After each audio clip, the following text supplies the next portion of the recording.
home. He will score. And Nick Castellanos, with his third hit of the game, he's driven in two more, and the Phillies lead it 6-1. The 0-1. And Alvarez belts it deep to right field. Gets it goodbye. Unbelievable. The Astros a walk-off win. Yordan Alvarez a walk-off 3-run homer. And the Astros stun the Mariners in Game 1 of the division series. Swung on, hit high in the air to right. That ball is high. It is far. It is gone. Second deck. Oh, Rizzo rakes once again. He hits a 2-run home run in the second deck in right. And as you know, nobody beats the Riz. He hits a 2-run jack to right.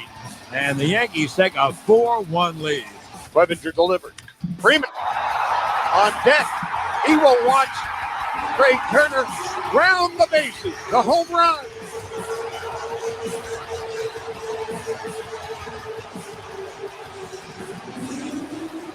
Trey Turner, 21 home runs during the regular season.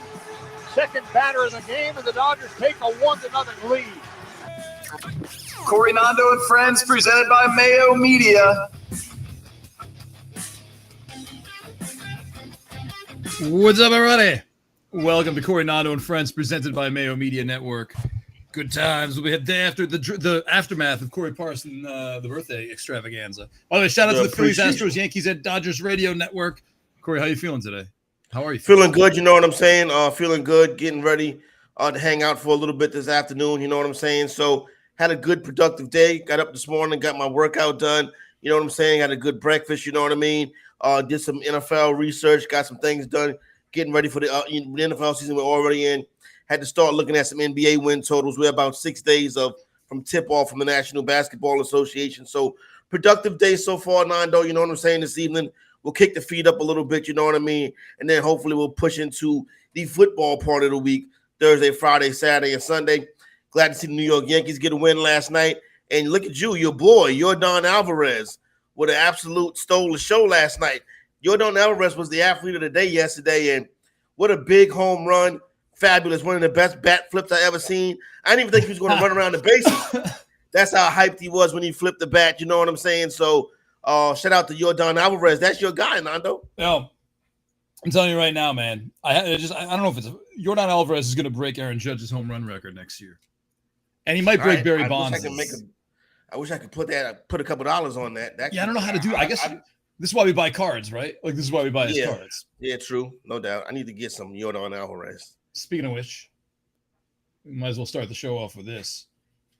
This is how fresh it is from the mail. Take a look.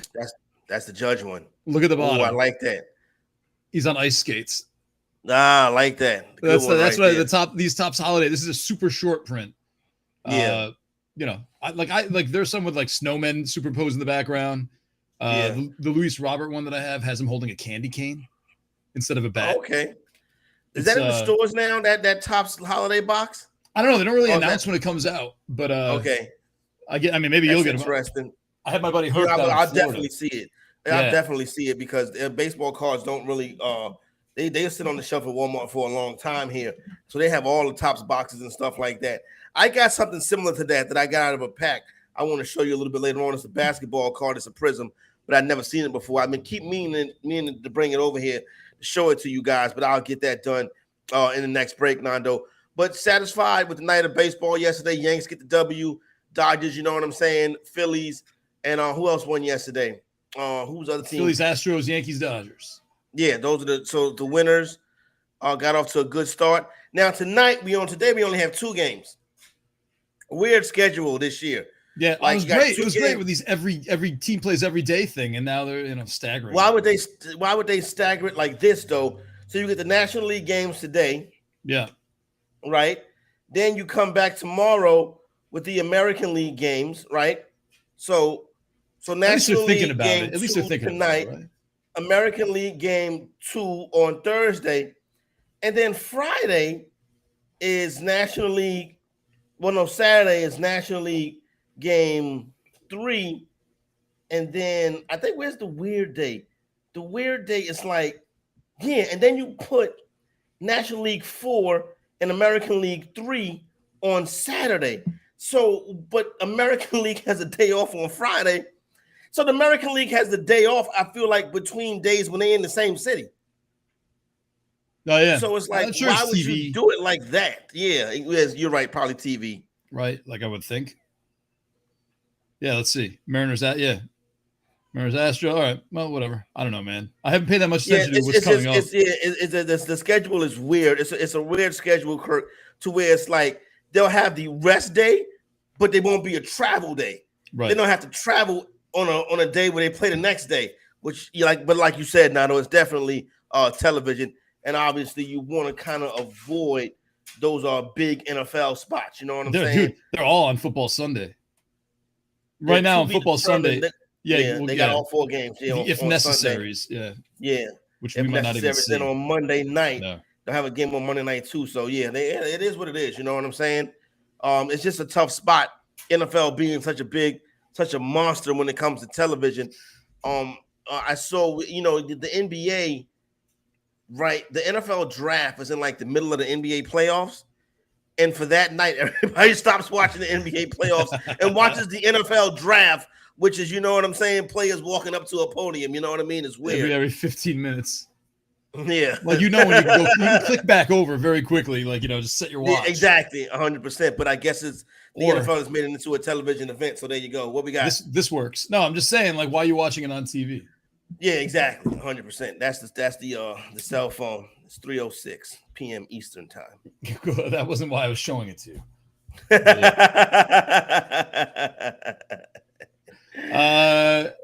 Your day is probably going better than Devontae Adams's right now. Man, Devontae Adams, tough break for Devontae Adams.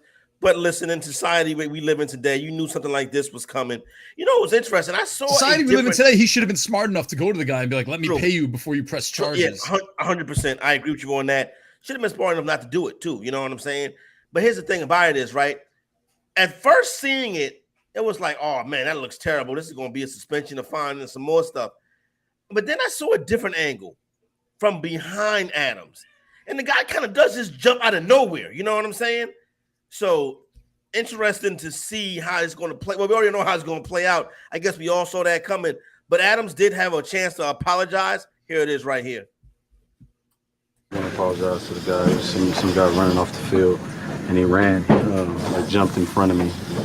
We're coming off the field, and I bumped into him and kind of pushed him, and then he ended up on the ground. So I want to say sorry to him for that, because that was just frustration mixed with him running and literally just running in front of me, and that was shouldn't have responded that way. But that's how I initially responded. So I want to apologize to him for that. Yeah, that's not an apology. Sorry, that's not an apology. Now I can tell. Okay, Devontae Adams is good. This is going to be the worst case scenario for Devontae Adams, I think.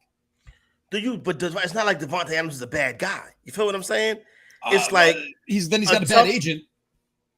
Yeah, he could have handled it smarter. I agree with you on that.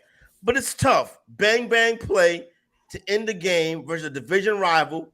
You fall to 1-4 on the season, a game that you very well could have and should have won. You know what I mean? Had to mix up on the last play, slam the helmet, the game ends. Somebody jumps in your face with a camera. I'm not saying assault the dude, you know what I mean? But I can understand where Adams is coming from. He's never had a situation before in the NFL with outside, off the field stuff or discipline or something like that.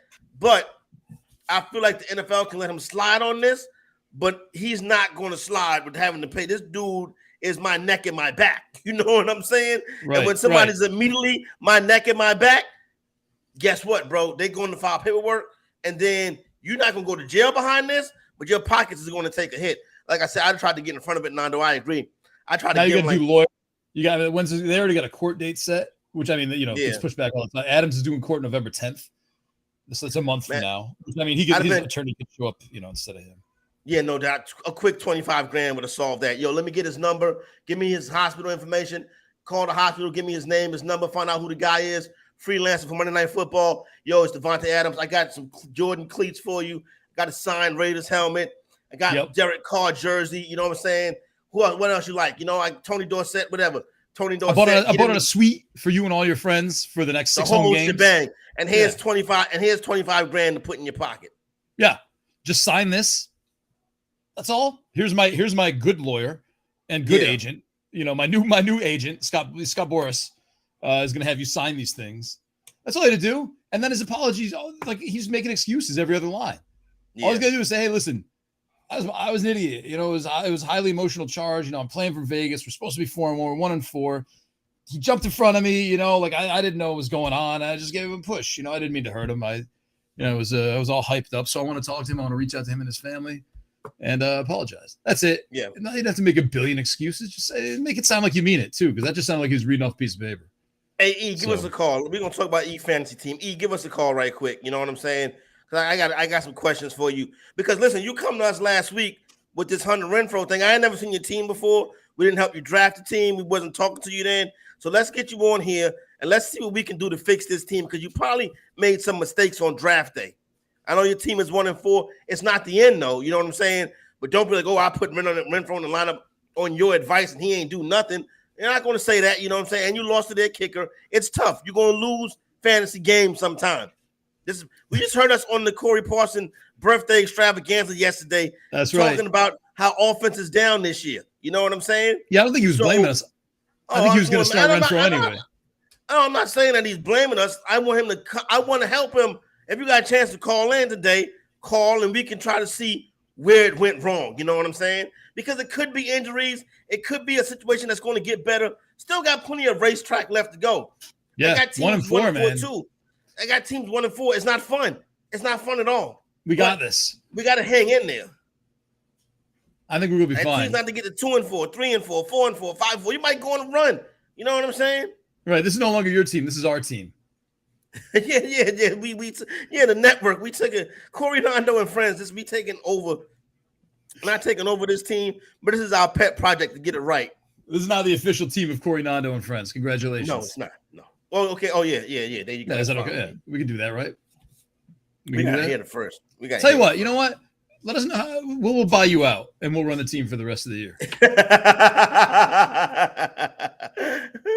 We got this. We'll change the luck, and we'll give E $10 at the end. Whatever. We'll figure it out. What we should do is we should start a thing where we go buy out really bad teams and run them for the rest of the year. Try and turn them around. Take a look at the roster. Like, yeah, I'll give you $40 for this team. You're not going to win anything with the way it is now, right? Yeah. We'll help you it's with not a that bad team. idea. It could be a part-time hustle. You know what I'm saying? Buyoutyourfantasyteam.com. Yo, E, what up? Hey, how are you guys? Better than you. Well. Yeah, man, I'm so done with this, man. I tried so hard for the last couple of weeks and did everything I could. I just, bad luck and injuries, man. Like, I don't know what else to do. And I really appreciate you guys, especially this show. I like other shows too, but this show, you guys always quickly answer questions and do a right call. I mean, who thought I lost this week because Rams kicker, Gay, misses 50-yard kick, and then you saw Raiders kicker, how he... Yeah. You had a tough week with the kickers. That's first of all, maybe the next thing you should do is get in the league without kickers. We'll worry about that next year. But I want to spend some time now. We're going to put some holy water, you know what I'm saying, on this team right here, and we're going to see if we can get evangelistic. We're going to pray. That's what we're going to do. We're going to put some holy water on this team. We're going to pray over this team, and hopefully, you know what I'm saying, we can turn this team around. So let's start at the top. Who is the quarterback on this team? Justin Herbert. You got a backup? My backup is Geno Smith. All right. You only need one quarterback, really. Yeah, but we trade that QB. He might be able to trade one of these pieces right here, but let's hold out on that. All right. So who are excuse me? Who the running backs that you have in your starting lineup right now? Okay, so running back, here's the sad part. Jonathan Taylor, Aaron Jones, Rashad Penny, Kareem Hunt, and I have Madison and Richard White. Right, at least you're getting up. You got Madison, you got Rashard White. At least you're paying attention. You know Yeah. what I mean? Like you got Yeah, some, but he got to. The problem is he got to start them. You know Yeah, what I'm right. saying? Yeah. Well, you So, can like- start Aaron. You can start Aaron Jones. we got to and get rid then of you gotta- Penny. Yeah. Yeah. Maybe like Tevin Coleman. I mean, I could start Tevin Coleman if he's like the one of the guys left. Oh, wait, Coleman. you're starting Jones and Hunt, right? But Yeah. right now- I have right now- Jones and Hunt. Right now, you can start Jones and Hunt. Hunt is inconsistent. Excuse me. Your man Hunt is inconsistent because Chubb is better, so that makes that tough right there. But right now, we starting Hunt and Jones, but he did have JT, so it don't sound like you made a mistake on draft day. What's your starting wide receivers? Yeah. So Keenan Allen, Jerry Jeudy, Curtis Samuel. I have McKenzie, Z Jones, Jay Reynolds, and that's it. And Hunter Renfro, of course, but I want to drop him right now. Your receivers He's a shot. on a bye anyway, right? His receivers a shot. He'd be Yeah. honest. You know what I'm saying? Because Yeah. Judy has not performed to expectations so far. Allen has been out and been hurt. You know what I'm saying? So Yeah. you got to deal with the Allen injury, and then you got dudes that are not consistent. Zay Jones not consistent. Josh Reynolds not consistent. This team is going to need prayer. Yeah. Who was something- Samuel's you been picked- all right. You picked up Curtis Samuels, right? Yeah. All right. How many receivers you start? 2 or 3? 3. What's your flex So right- situation? Is it just a flex or is it a super flex? It's probably one of these dudes. It's just flex, and I have 2 flex spots. Wow. Okay, that's what the problem is. All right. Yeah. You got How many flex teams are in here? spots. 12? 10. All right. Who's your tight end? Ertz. Let me guess. Kyle Pitts? No, I have Ertz. Ertz. Yeah, Ertz is a tight end. All right, that's not. I mean, okay. Allen, Samuel, you picked him up the waiver wire, but that situation's unsettled. Judy, you got to start him and pray. Zay Jones, unsettled situation. Who was the other receivers? So I have Keenan Allen, Judy, Curtis Samuel, Zay Jones, Jay Reynolds, McKenzie, and then I have what's his name, Jameson Williams in my IR. You might as well drop Jameson Williams. Open up that IR spot. Cut Williams. Open up that IR spot because you don't need Winston right now. You got Herbert and Geno Smith. Winston's probably never going to be that good the rest of the season. Ertz is solid. I can throw Ertz in next about every week. The problem, this injuries have really hurt this team. The Taylor injury, the Allen injury, the Penny injury. So don't be so hard on yourself because it sounds like the plan was there. You just fall bad luck to fantasy football injuries, and that happens. Sometimes it could be a game of attrition. You know what I'm saying? You got the And good gotta back go end through that. guys. And you got to keep your head up while you go through it. Now, this team needs Kenneth Walker. Is that available for you? Who? Ken Walker, the running back for Seattle. No, they already. I mean, someone already. drafted him week 1. Like I don't know how. I mean, this guy's just going to fit the theme of your team, but I would drop McKenzie for like Wan'Dale Robinson, who's practicing in limited fashion and could just become the Giants' #1 receiver this week if he plays. But I mean, he's got he's the only guy. Like, I mean, McKenzie's not going to be more than a 3 with what he's got ahead of him, And if he becomes a 2, then okay, fine. You let him go. But Wan'Dale Robinson has the potential to be a 1 for the Giants, good or bad. I mean, if he's 6 for 65 with a touchdown, that's not that's startable, at least flex 2-able, more so than McKenzie, who's going to be up and down every week. Yeah, gotcha. McKenzie's attached to a better offense, though, Nando. But I agree with you. He's the third on. It's an exciting. His offense is better, but okay, that's cool. His offense could be is better. A lot of Singletary. Like that. Like I don't know, man. Like maybe are the Giants bad because they don't have Wan'Dale Robinson? Chicken or egg, Corey? No, I don't think so. I'm sorry. The 4-1 Giants Robinson. No, they're not. I was just telling them before we got on air. I think the Giants can get the Ravens all they can handle this week, and they could very well win the game. Yeah. Okay, so if the Wan'Dale Robinson, Isaiah McKenzie, I don't have an issue with that. That's fine with me. It's tough. You gotta hope.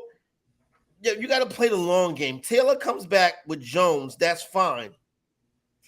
And then if White and then Hunt and White can be flexible, Allen comes back. This team really needs to get healthy. You know what I'm saying? So this is what we're going to do right now. Let's bow our heads, or whoever you pray to. You know what I'm saying? I try to keep the prayer as non-denominational as possible. But dear person above, we thank you for allowing us to participate in this hobby. E comes to us with a team, sir, that needs injury help. We ask you and your blessings to heal E's team, to heal Jonathan Taylor, to heal Keenan Allen, so E can get his team back on track and get his pride together. Amen. Everybody, I like that little ding at the end, just for good luck. That was God. That was God saying, "I got it." Yeah, an angel just got his wings. We're doing this. I love it. Thank you. This is the only show on the network that's going to pray over your fantasy team. So we put hands on your team, and good luck out there. And don't be discouraged by it. When the injuries come around, you're going to make a run towards the end, and you're going to be able to get into the playoffs and then take it from there. Thanks a lot, E. Hopefully. One more question. I have New England's defense. Do you think I should keep him, play them this week, or that's the least of your worries is the defense. I know. I know what I'm trying to.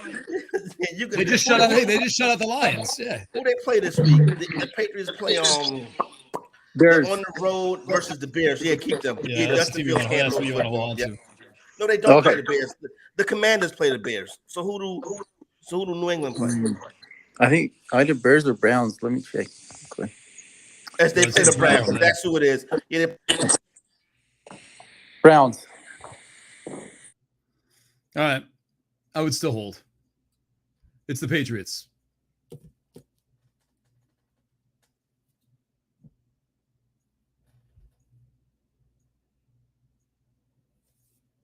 Okay. Sorry, I thought I was frozen. Sometimes when the other person's frozen, I worry it's my connection. All right, Corey's frozen. Let's take a quick break as we thaw him out. This is what happens when you get the Patriots opponent wrong. We freeze you for 10 minutes. Stay tuned. Nando and no one else. We'll be right back after this. Whether you collect sports memorabilia, fantasy championships, or winning bet slips, talk about it on Bettor Sports Network. Corey, Nando, and friends, presented by Mayo Media on Bettor Sports Network.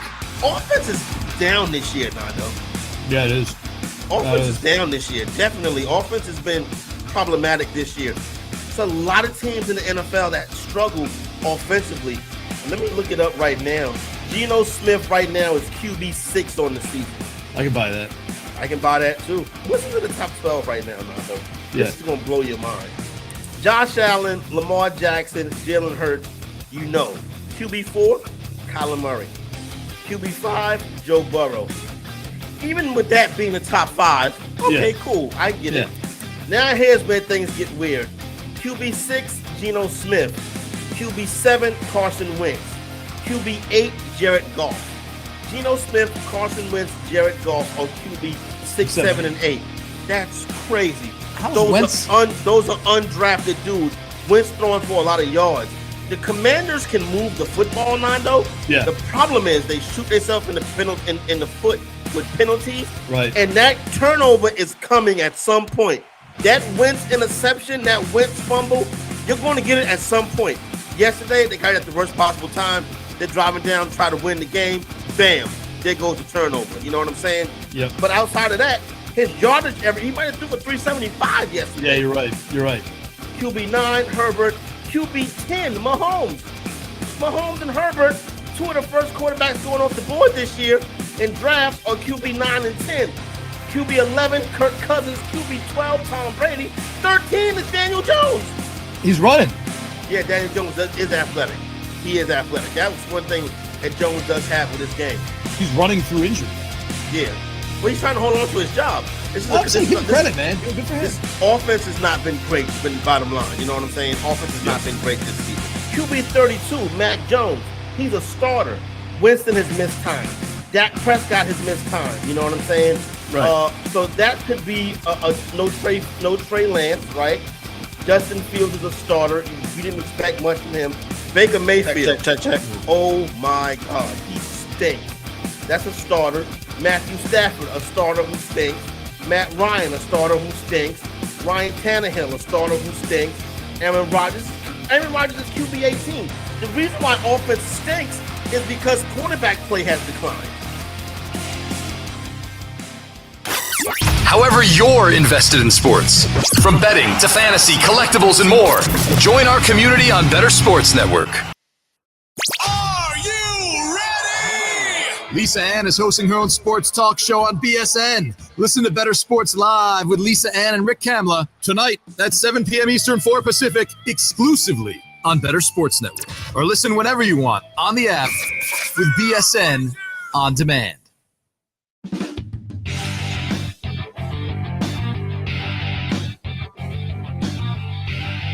Call, chat, and enter contests in real time. It's Sports Talk 3.0 with Bettor Sports Network. Yes. We're back. Coronado and Friends, presented by Mayo Media. Hey, we're giving away something else tonight.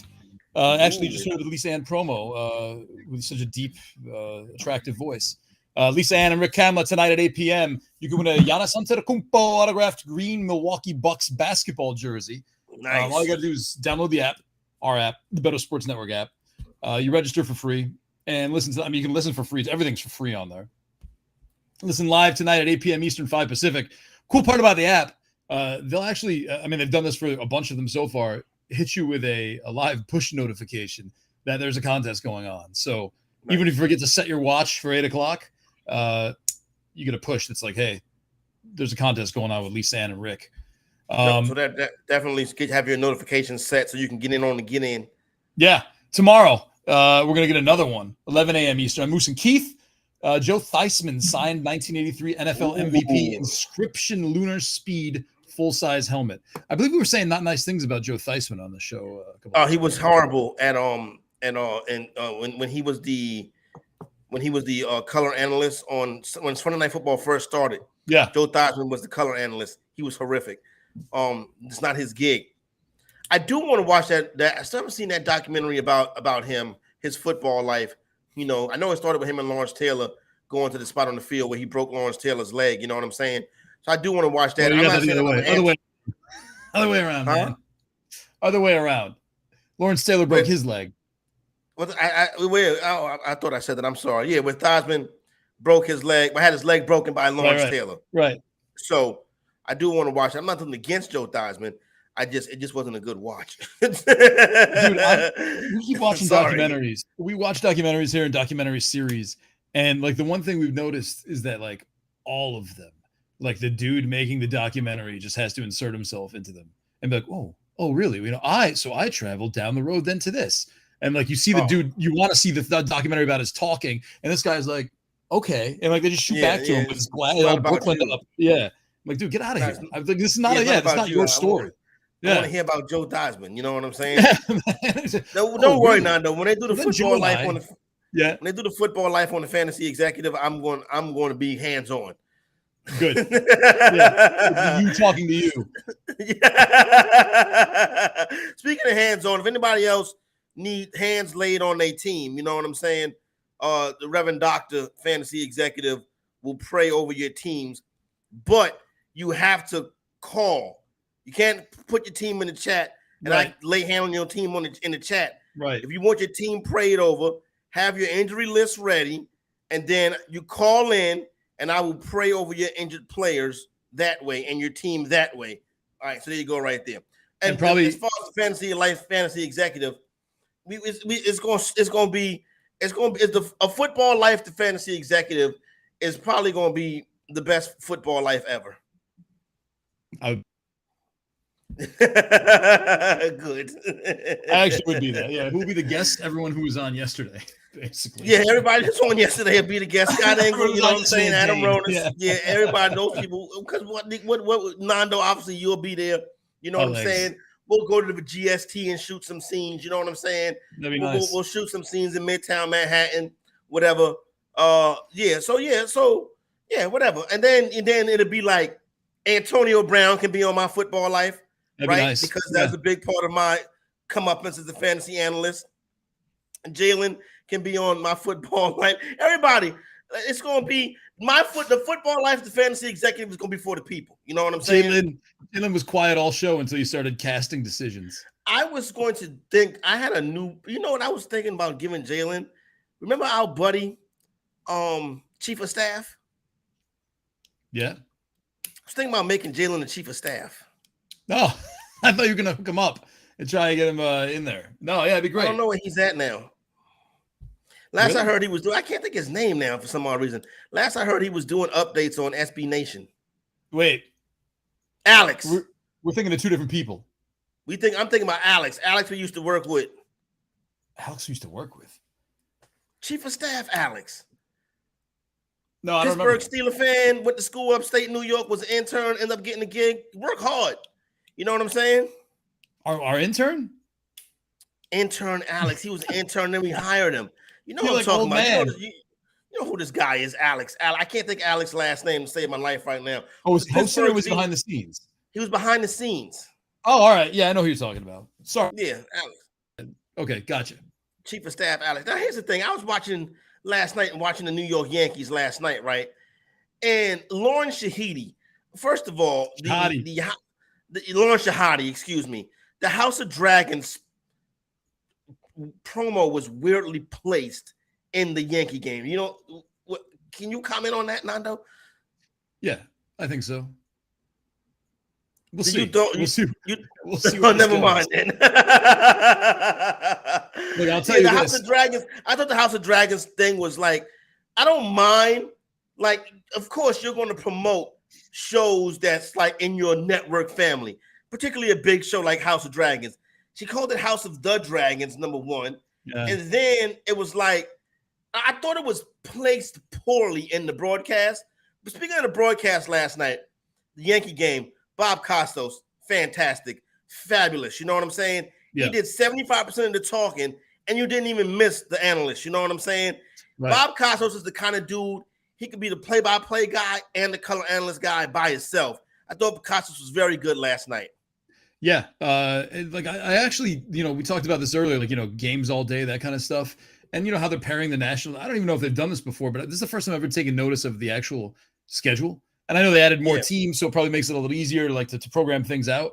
But between that and taking the shots with Bob Costa, like they're doing like a lot of cool stuff. I would say they're at least trying. You know, they're not just being like, here's a game, here's a game, here's a game. They're like, here, we're trying to make this TV, you know, entertaining. Well, Turner's doing their broadcast, and obviously Turner does a great job with the NBA. So they think Turner can help make their broadcast good as well. I think they're doing. I think they get an E for effort. I'm not being critical of the Lauren Shahidi. Yeah, she didn't come up with that idea. That wasn't being critical of her. I thought she did a good job last night. You know what I'm saying? Yeah. When they went to her, I thought the Game of Thrones things, the House of Dragons things, was poorly timed. I get it. I saw the little HBO Max on side of on the dirt, little insignia right there. So I get what they're doing. You know what I'm saying? I think it's cool. I don't mind that, but I just thought it was placed at a poor time in the broadcast. They could have did it better, but I don't have a problem with it, Nando. I'm sure they had no choice. I mean, like you got to time that out so you can get the dragon in there and stuff like that, you know. And true, yeah. It's like I mean, it's like having run stuff like that before. It's not like, okay, let's go to the dragon promo now. It's like, at exactly 7:22, we got to do this, and this is when we'll have the time for it. Okay, got it. So I mean, it's something like that. Like it's a logistics thing more than a feel thing. Yeah. There's no. I mean, you can't just be like, get ready to run the dragon in the sky. You know what I mean? Like it's got to be like this will be ready. Let's practice it 100 times. Let's see what it looks like. Let's make sure it looks good. But like it's. She obviously, didn't write the part about. So I know Lauren. I like her a lot. She's really good. I'm trying to think. I was going to ask you, do we know Lauren Nando? I feel like I've met her before. She's tight with the CBS guys. Okay, she used to work at CBS, and those dudes, like I met her. Like I've hung out with her a couple times. She's great. Okay, these guys like work with her. They love her. They got nothing but good things to say about her, like amazing things. So I'm sure that this was like, just read this, and she's like, Yeah. That's it. Kind of came off like that, to be honest. Like I said, I think she's very talented. I'm a fan. You know what I mean? But I thought that was like you watching the game, and then I'm like, why is there a dragon up there? What's going on in the Bronx? You know what I'm saying? Hey, what? And then she said the House of the Dragons. I'm like, Oh, they should have. The producer should have set her up better than this. Yeah, there are a lot of better inside jokes you could have made without having to do the dragon too. That show's amazing. Yeah. Or at least name the dragon, or put the big dragon. Yeah. In there. Exactly. It could have been more. Or have her on the dragon. Yeah. It sounded forced. That would be my criticism of it. But I remember because I used to love Fringe, right? Like there's a show Fringe, and they had these guys who were called the observers, and they were just bald, creepy looking guys, eyebrows are shaved and everything, and they just sit there, like the whole point is they're from the future and they observe big events. Yeah, what's going on? And they used to cut to them during the Fox broadcast, who's this guy? And they just do it, and then Fringe premieres, tonight at 8.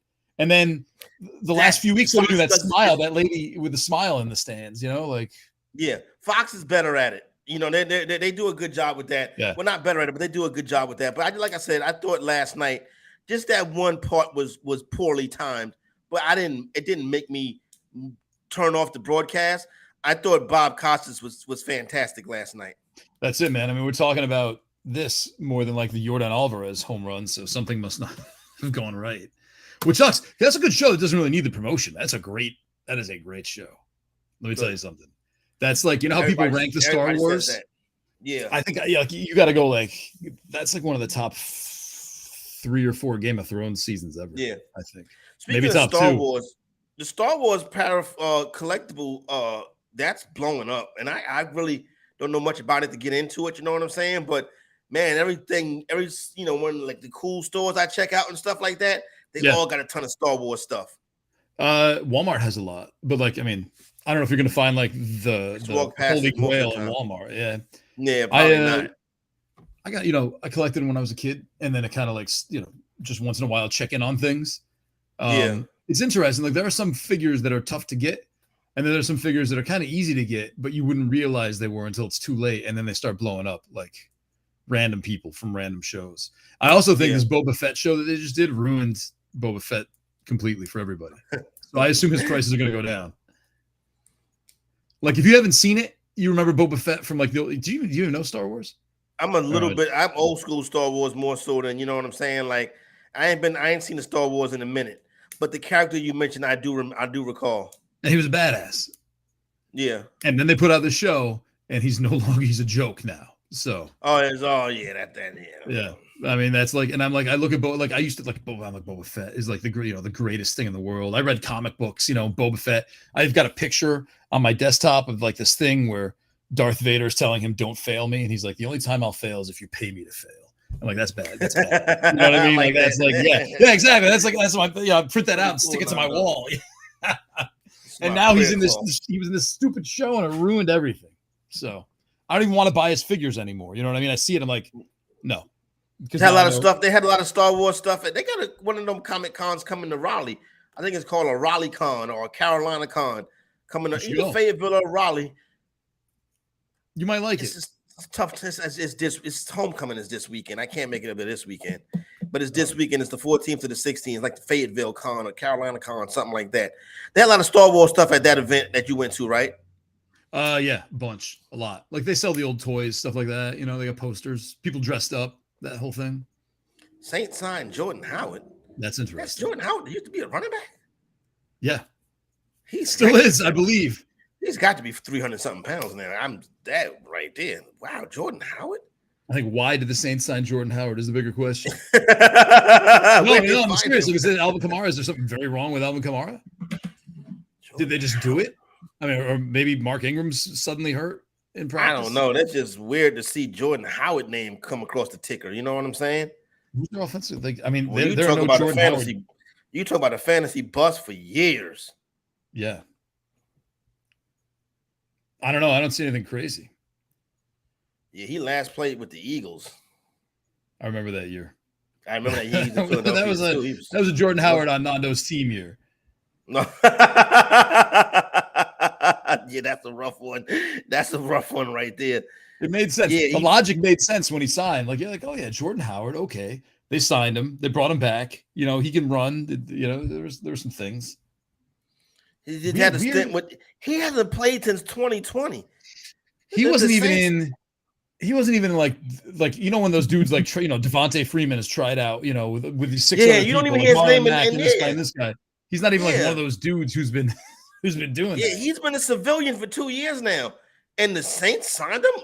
Where's Devontae Freeman at? You know what I'm saying? Dude, yeah. Where's Marlon Mack? Yeah, where's Marlon Mack at? What, if you want retread running backs, I got plenty of them. You know what I'm saying? You don't got to go. Strange, Jordan man. Howard been on the street for 2 years now. What made them even Pete Carmichael's still the offensive coordinator? It's not like they brought in an OC like Dayball's bringing in Robert Foster. You know what I mean? Like Foster. Yeah, the Saints staff that's been there for 2 decades. Yeah, exactly. They don't have. Where's Lat Murray? Like he didn't get cut last week. Marlon Mack just got cut yesterday. Maybe Marlon Mack said, "I'm tired of going team after team." Marlon Mack played for like 6 teams this year. Yeah, right. You know what? Marlon Mack played for a different team every week. Saints signed running back Jordan Howard to the practice squad. Howard appeared in 7 games for the Eagles last season, averaged 4.7 yards per attempt on 86 carries. Oh, so he did play last season. That's not bad. Yeah, a need there after losing Latavius Murray and Tony Jones Jr. This is a practice squad signing, so I guess it's not like impending doom. Yeah. But how strange. Very strange. Yeah. All right. I think we should just end the show now. That's nothing else is going to happen today. If nobody have a team to pray for, it's Finsty and Ronus ready. It's Finsty and Ronus ready. We here to pray over it. Nobody got a team to pray for. It looks like our job is done here today. Everybody's team is doing good, I guess. Just start early, man. I don't want to I just got to go read a bunch of stuff about Jordan Howard now. Hey, did you get anywhere near Benjamin? No, I wish I could. I would, because I got some James Conner.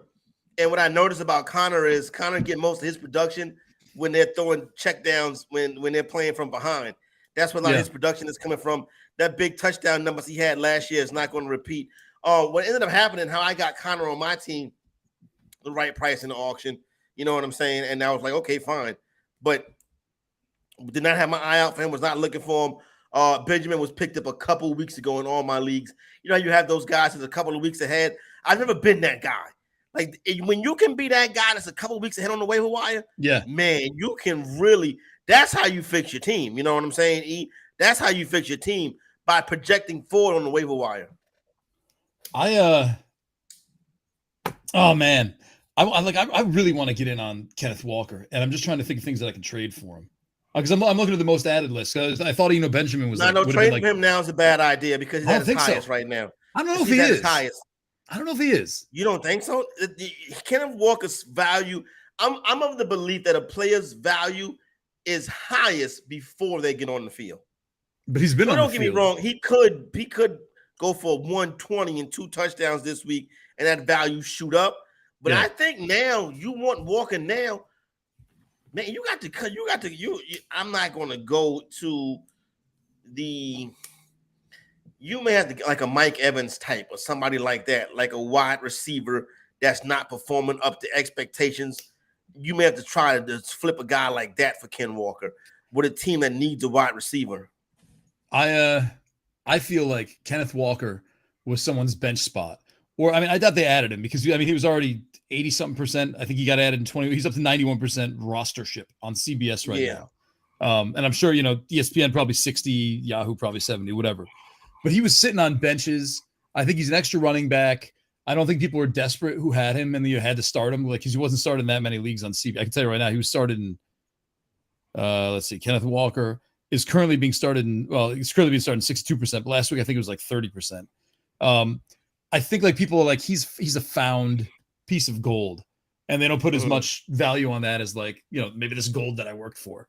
So it's just kind of like, okay. I get what you're saying. So they'll feel like they're ripping you off because you're coming for one of their spare parts. So be careful with this, though. I talk about this all the time.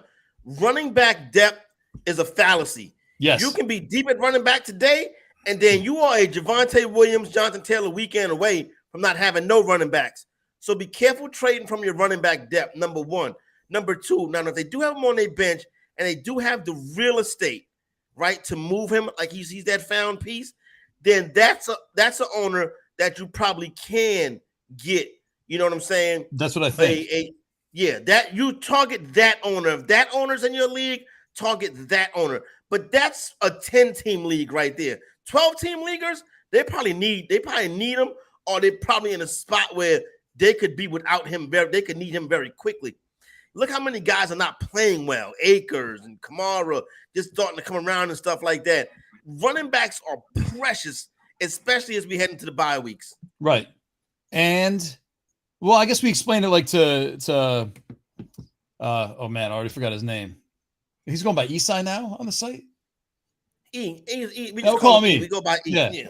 Like, you're going to drop some guys. You want to back him up with these. I mean, like, Isaiah McKenzie, get rid of him and pick up Matt Breida. You know what I mean? Zay Jones, get rid of him and pick up Brandon Bolden. Right? Like, you don't need these. I'm reborn in the way of all bench running backs now. That's how I'm Why though? Because what's Zay Jones going to do for me? Oh no, I feel what you're saying. You're trying to stock up on bench running backs. Yeah. That's like if I got a bench that's 7 deep, 6 of them should be running backs. You can find Zay Jones. I agree with you on that. Zay Jones is like the last guy on your Isaiah McKenzie. Fine, any week they can blow up and someone's going to chase after them, and then the next week they're going to have a bye and they're going to need to cut somebody, and that's who they're going to cut. You'll always be able to churn those guys. But if you got Brandon Bolden and Josh Jacobs, who's getting the humongous market share right now, and Brandon Bolden, you look at him, he looks good, man. Like, he looks very comfortable in that offense. He's the Josh McDaniels offense. Obviously, he knows it from New England. That's like Josh Jacobs is going to get hurt. Like, he gets hurt. That's just what he does. Brandon Bolden's going to be starting running back. Zamir White's going to be in that mix too. And I think Amir Abdullah's going to see too much. Johnny Gutierrez, dynasty trade question. Elijah Mitchell, who I'm not big on. So there you go right there. Elijah Mitchell, Brian Robinson with the cool hype video this weekend when he came out the tunnel, right? And 223 second round pick. This is the dynasty stuff that's weird to me. Yeah. 223 second round draft picks. That could be anybody. You know what I'm saying? But that's roster real estate right there. Elijah Mitchell, Brian Robinson, and the second side B gets Saquon Barkley. Why would the Saquon Barkley person make this trade? I don't know. Maybe they're like 16 teams. What are you buying in dynasty? Why would you? Maybe the 2 second round picks. This is the dynasty thing is weird to me because this shouldn't even be a discussion about moving Saquon Barkley. But this is nothing right here. Mitchell Robinson and 223s second. That could be anybody. That could be any stiff that's on somebody's bench. And Saquon. No, I think that's worse. I think that's a rookie draft that he's talking about. Yeah, exactly. So you don't even know. I don't understand this. Why would? Obviously I want to Saquon Barkley side, but I don't see why somebody would make this trade. I guess if you like Elijah Mitchell enough and you like Brian Robinson to be the starting running back for the Commanders he came back and Antonio Gibson went down to like 30% snaps from like 64 in week 1. He's been halved. So I guess you're like, okay, Brian Robinson, that's a huge gamble. Elijah Mitchell coming back and being healthy and not having a timeshare with the 3 guys who are going to run right now. You got to give me first round picks to get Saquon Barkley, even if I am selling and I'm waving the white flag and I'm trying to focus on next year and winning in the future. Then you got to give me better. And first of all, the Barkley team should not be doing bad because he's like one of the few players doing good. That's consistently. So yeah, those draft picks got to be first round draft picks. I'm not fooling around. Because you don't want, so then you just give me 4 bad players and I give you Saquon Barkley. Right. I don't get it. Is there a salary cap involved with this? What is he, a 25-year-old Saquon, 26-year-old Saquon Barkley? Yeah. What is it, dead money against the cap? He would be getting Barkley. Oh, yeah. Why are you asking us, man? Get out of here, dude. Yeah. Johnny, do we have to pray over Johnny too? I don't know, man. I guess brain. So. Johnny, bow your head. Put hands on his brains. Yeah. Bow your head and hit the accept button, please.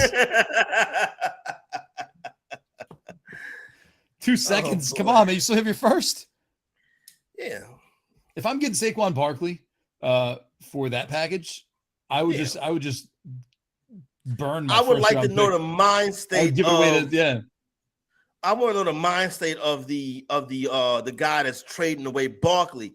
Like, is he just selling off pieces? He's outsmarting himself. Like the Carolina Panthers getting ready to. Hey, I think Carolina is a win one for the Gipper candidate this week. I like the way Steve Wilkes came. I feel almost like this Steve Wilks thing is kind of crazy to me. He came in, he's like, oh, you could be an interim coach, and then he fired the defensive coordinator. I've never seen before in my life. Like, you know what I'm saying? Like, whoa, we were just in this room together last week, and now you're going to get rid of me? What? That's like putting Ronas on this show, and he's like, all right, Corey, out of here. Where's the king? I'm like, what? You know what I'm saying? You know, it was like with the Browns. Remember the Browns when Hugh Jackson got fired? And everyone's like, oh, it's going to be who was the coach of the Chiefs? Todd Haley? And like, Todd, you're also fired. Sorry. Yeah. You get out of here too. You know what? We don't watch your games. Wilks came in there, right? Fired the DC. He said he's going to make changes. It's almost like he was planning.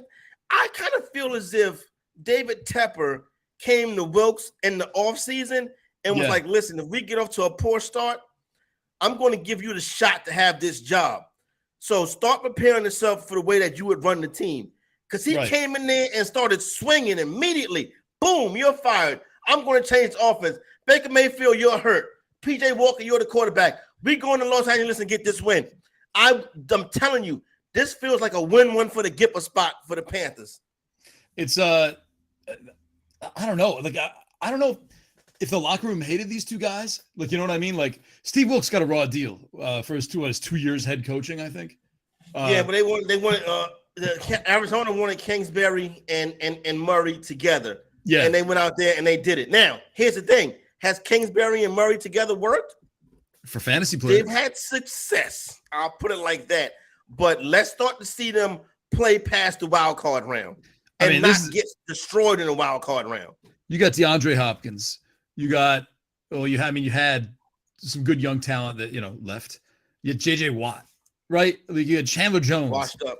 And you couldn't, you had Chandler Jones in his prime.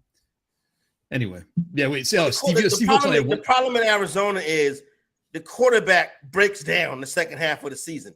And when the quarterback starts to break down, he still tries to play. He doesn't play well hurt. That's the problem in Arizona.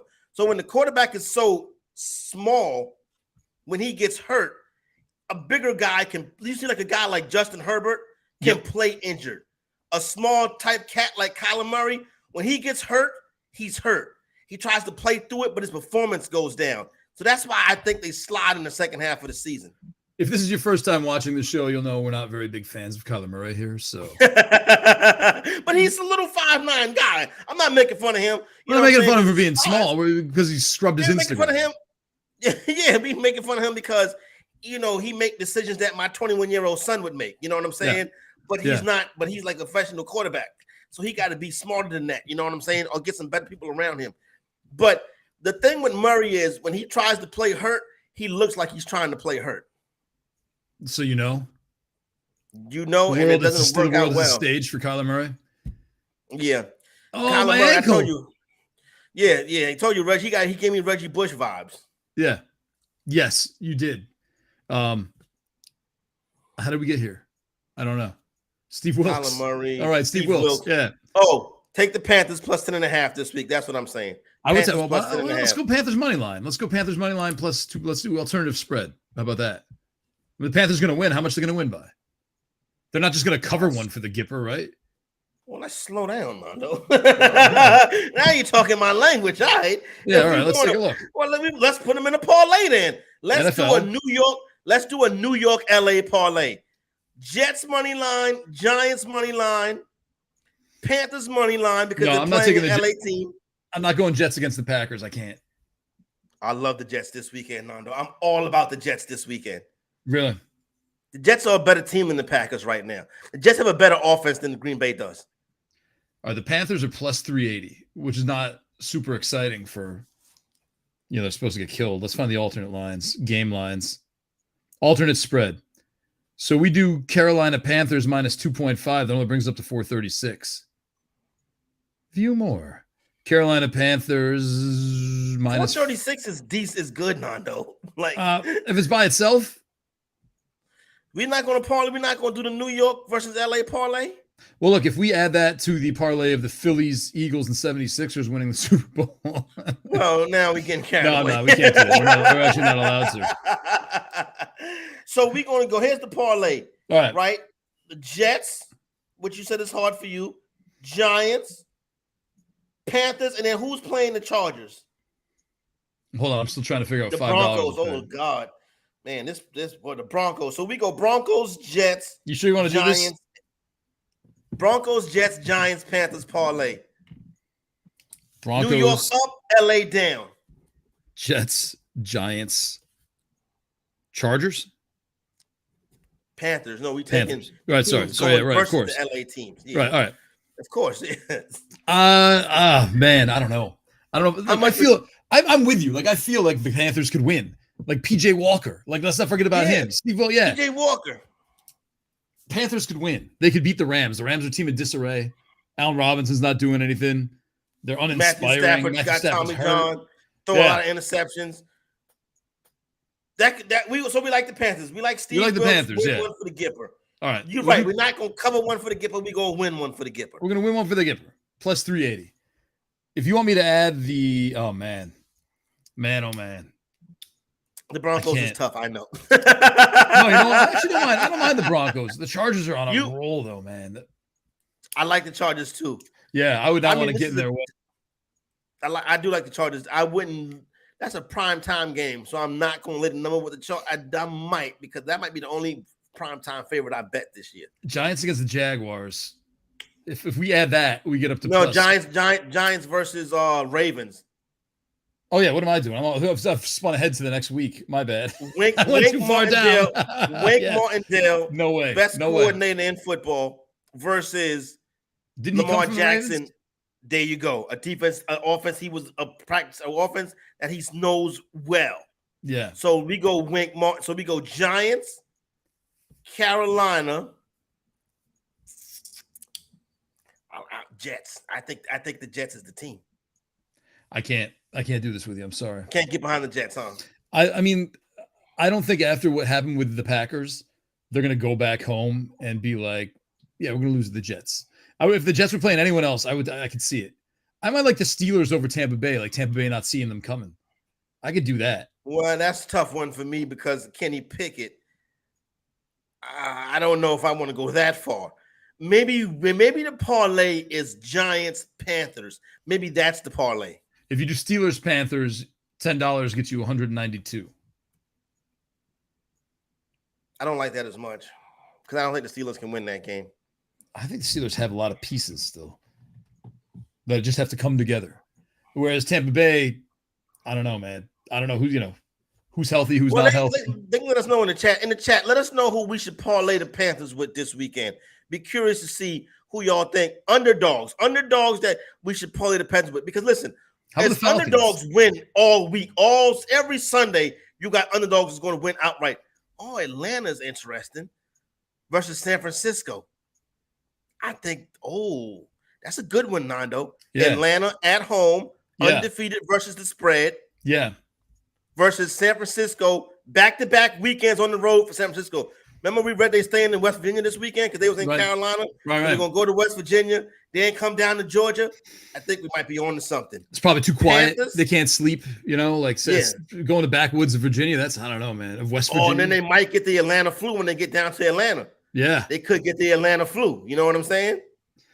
Plus, Atlanta goes against. Got it one time. Yeah. Who's the guy who ordered chicken wings in the bubble and got in trouble for that? That was Lou Williams. Lou Williams was ordering chicken wings in Magic City. in the height of the pandemic. That was it. Yes. I like the Colts this week. I don't like the Jaguars. I like the Colts this week. So the parlay. So I think I'm going Giants, Panthers, Falcons. Show me the money. I'll go Show Falcons, me the money. Falcons, Steelers. What happens if we had the Patriots? Falcons, Steelers, Patriots, Panthers, Jaguars. No, it doesn't go up enough if you had the Jaguars. I feel like the Browns are. Oh wow, it does go up a lot if you had the Jaguars. All right, I'm doing 5-team parlay for $3. This could win me 700. No, let's go 5 then. There we go. All right. So if we got the Panthers, the Steelers, the Falcons, the Patriots, and the Jaguars all win, $5 will get you $13.30. $1,300. This is all right. This is That one's irresponsible probably not gambling. going to happen. No. And I got to save my money for South Carolina State too. Yeah. Oh yeah. We got to put that bet in right later on this week. When we go to break, I'll see if it's a line up for that. Yeah. There we go, everybody. I got to go to Orangeburg tomorrow. All right. There you go. There's your screenshot. Remember this moment. Right. I didn't see if I got I don't have a betting app on my phone because can't bet here. I understand. So sad. Seahawks. Hey, do you know the the dude that's running for governor? The dude that's running for governor. I saw his commercial the other night. He was like, "I'm whatever his name is, and I want to legalize marijuana and sports betting in South Carolina." And I was like, "Well, where's this guy? Man, I like him." Yeah. Send a sign over immediately. Yes, sir. What do you need? You need $25. You know what I'm saying? What do you need for your campaign? The man he's running against is an older man, the white hair, older man. He seemed more gubernatorial. The guy he's running against, he had his dog and his wife and a little picture of iced tea, and they were sitting on the porch. And I was like, "Oh, this guy right here is gonna be hard to beat." You know what I'm saying? Yeah. The way you say it, it sounds like there's a framed picture of the rapper Ice-T on it. Next to No. That's how I heard it. You're like a little picture. I know what it is. I know that's very funny. Not a picture, but a picture of Ice-T. This little white lab. You know what I'm saying? Him and his lady both got gray hair, and they sitting in the swing. And he's like, "My name is Jim McMaster, and I want to be your governor." You know what I'm saying? And I'm like, "This is a nice looking old man. He probably do a good job as governor." Then the other guy is standing up. The other guy's name is Joe Cunningham. He's a little bit more feisty, right? He's like, "My name is Joe Cunningham, and I want to bring South Carolina marijuana and sports betting." It's hard to run against that, Nando. It is. You know what I'm saying? I mean, especially like that's the fun stuff. And I don't know if people who want marijuana and sports betting are really voters. But like, you could be like, they just wake up one morning and be like, "Oh man, he won!" Yeah. He won. But, I mean, like, exactly. But I mean, think about it though. Like, if you look at I think Denver or Colorado had to stop collecting taxes at a certain point because they made so much money on weed, and then New Jersey has brought in billions of tax. You know what I mean? Like. That's all you got to say is look at Colorado, look at New Jersey. Yeah, but see, this McMaster guy, he seemed like old fashioned. You know what I'm saying? Yeah. Like he had the swinging rocking chair on his porch. You know what I mean? That's relatable. You know what I'm saying? I can see that guy being anti-marijuana, and he'd be like, "Who wants to bet on these games? I'm not going to allow my people in my good state to bet on these games. You're betting on college football. You're betting on the NFL. It's heathenness." You know what I'm saying?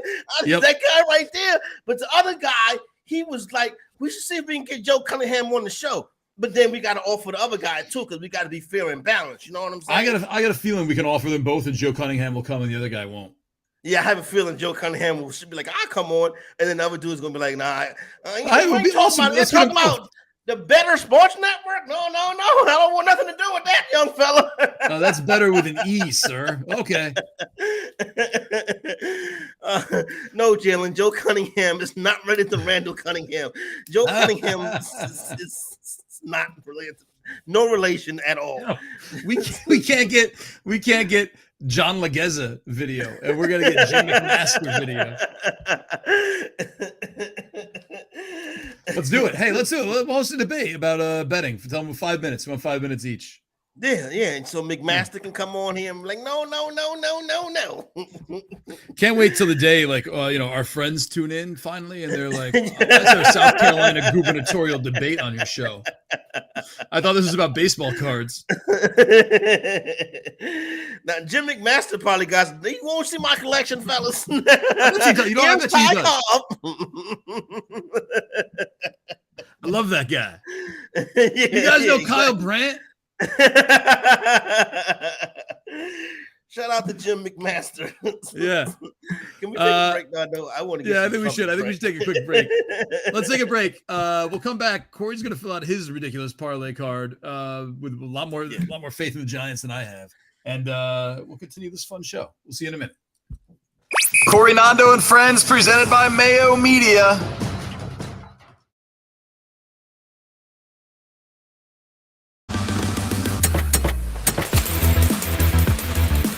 I'm Pat Mayo of the Mayo Media Network and the Pat Mayo Experience audio podcast. Two things which you should subscribe to. I'm also the presenting sponsor of Bettor Sports Network's 3 to 5 p.m. Eastern weekday live block. So you should always tune into that. But what I want to talk about today is daily fantasy strategy and how you can leverage tools in order to both win, but understand what other people are doing, because creating leverage in daily fantasy is about the number one thing you can do if you want to get to the top of the leaderboard. So I'm going to walk through some of the tools that we have at runthesims.com in order to help guide you beyond what the tools actually provide, considering it's a lineup builder, it's an optimizer, it has projections. There's all of that stuff at Run the Sims, but it can also tell us a little bit of a different story. So right now, runthesims.com is already up there. It has NASCAR, it has F1, UFC coming soon, but NFL is the bread and butter of everything. And you're going to get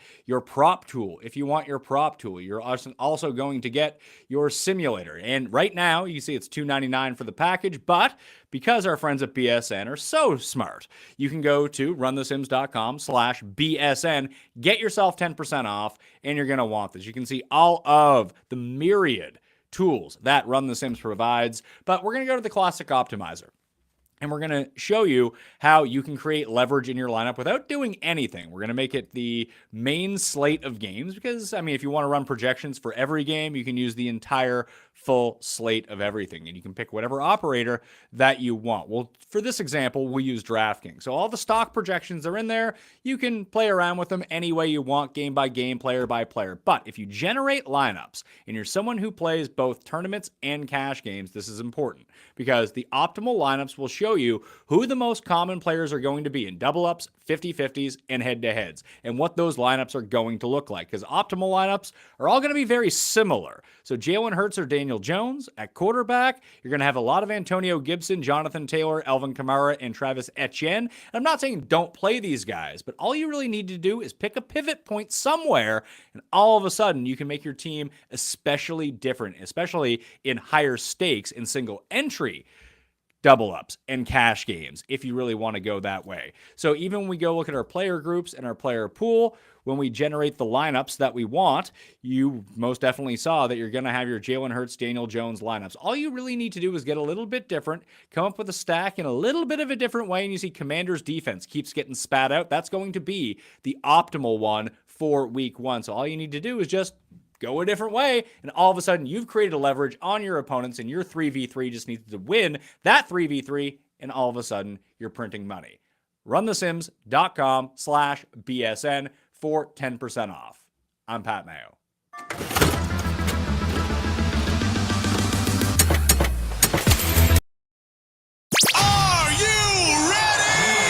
Lisa Ann is hosting her own sports talk show on BSN. Listen to Bettor Sports Live with Lisa Ann and Rick Kamla tonight at 7 p.m. Eastern, 4 Pacific, exclusively on Bettor Sports Network. Or listen whenever you want on the app with BSN On Demand.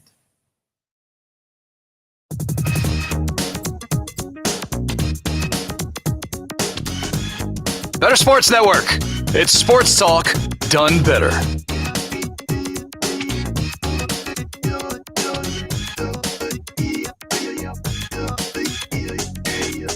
Yes.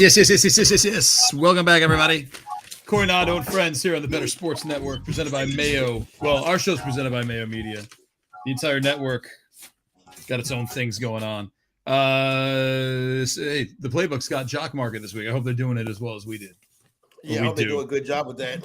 I think we're gonna have the better. I think we're gonna have the Jock Market CEO on one day, this week or next. So good. I like to talk to him and learn some more about his contest and what he created and stuff like that. So definitely looking forward to that. I looked up the odds. I don't think our boy Joe Cunningham's going to win.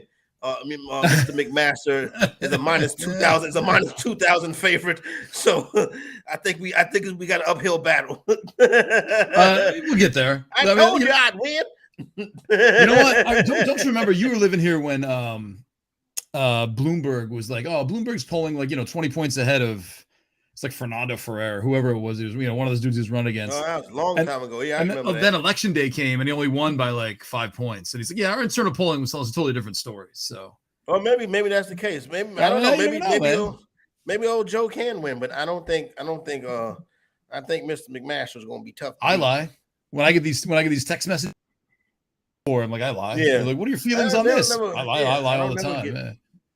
Maybe These so. people think whatever. I'm making $3 million a year. You know, especially with them parlays, you might as well be making that kind of bread. That's right. In my mind, $1,300 at a time, $3 at a time. I'm still putting hands on fantasy teams. If you want your fantasy team looked at, to let us know, give us a call, hit that call button, and we'll pray over your injured players. All right, you ready for my no shot? Yeah. Parlay. Let me pull this up. Because I don't have I can't do that here. So I think I'll say this. I'm not going to put them in the parlay because they're a dangerous team to bet on. But I like the Commanders to beat the Bears tomorrow night. Commanders +1 -110. Okay, Commanders so your parlay card $3. No. Don't put the Commanders in the parlay, because if the Commanders was to blow up the parlay, I would not. I'm better. I'm smarter than fooling with the Commanders when my money's on the line. I don't put money behind the Commanders because it's not going to cut it. All right. So we like the Falcons. This is a money line parlay, right? We're not fooling around with no points, right, Nando? You can do whatever you want. This is your parlay. I'll be cheering for you either way. All right. We're going to take the Falcons money line. You got that one? It's in. We told you why. San Francisco, back-to-back weeks on the East Coast, staying in West Virginia. Atlanta, different Atlanta team in years in the past. Yep. New England. I wish Cordell Patterson was healthy, though. Yeah, if Cordell Patterson was healthy, it would have been a slam dunk. But without Patterson, I still think Mariota will finish it. We'll finish him late. New England, Cleveland, nothing. No. Do we have we're going to take the Jets at 7.5. We're not going to money line the Jets. We're going to take the Jets at 7.5. Right? Yep. All right. We're going to take the Indianapolis Colts money line. All right. So right now with the Jets, it was +485. We take the Colts -130, and we're up to 936. So almost at 10-1. We're almost at 10-1. So we're getting there. All right. So we got the Colts money line. We don't want no parts of Minnesota, Seattle. No. We don't want no parts of Cincinnati and New Orleans. No. Let me tell you right quick why I like Indianapolis. I like Indianapolis to bounce back against that embarrassing loss versus Jacksonville. Indianapolis has owned Jacksonville in Indianapolis. That's where the game was played at this weekend. Get on the Colts this weekend. Gonna be the Colts. The Colts still got some fight in them. All right, Baltimore Ravens. That's the most optimistic you've been all year about the Colts. By the way. Yeah. I think that win versus the Broncos could lead them to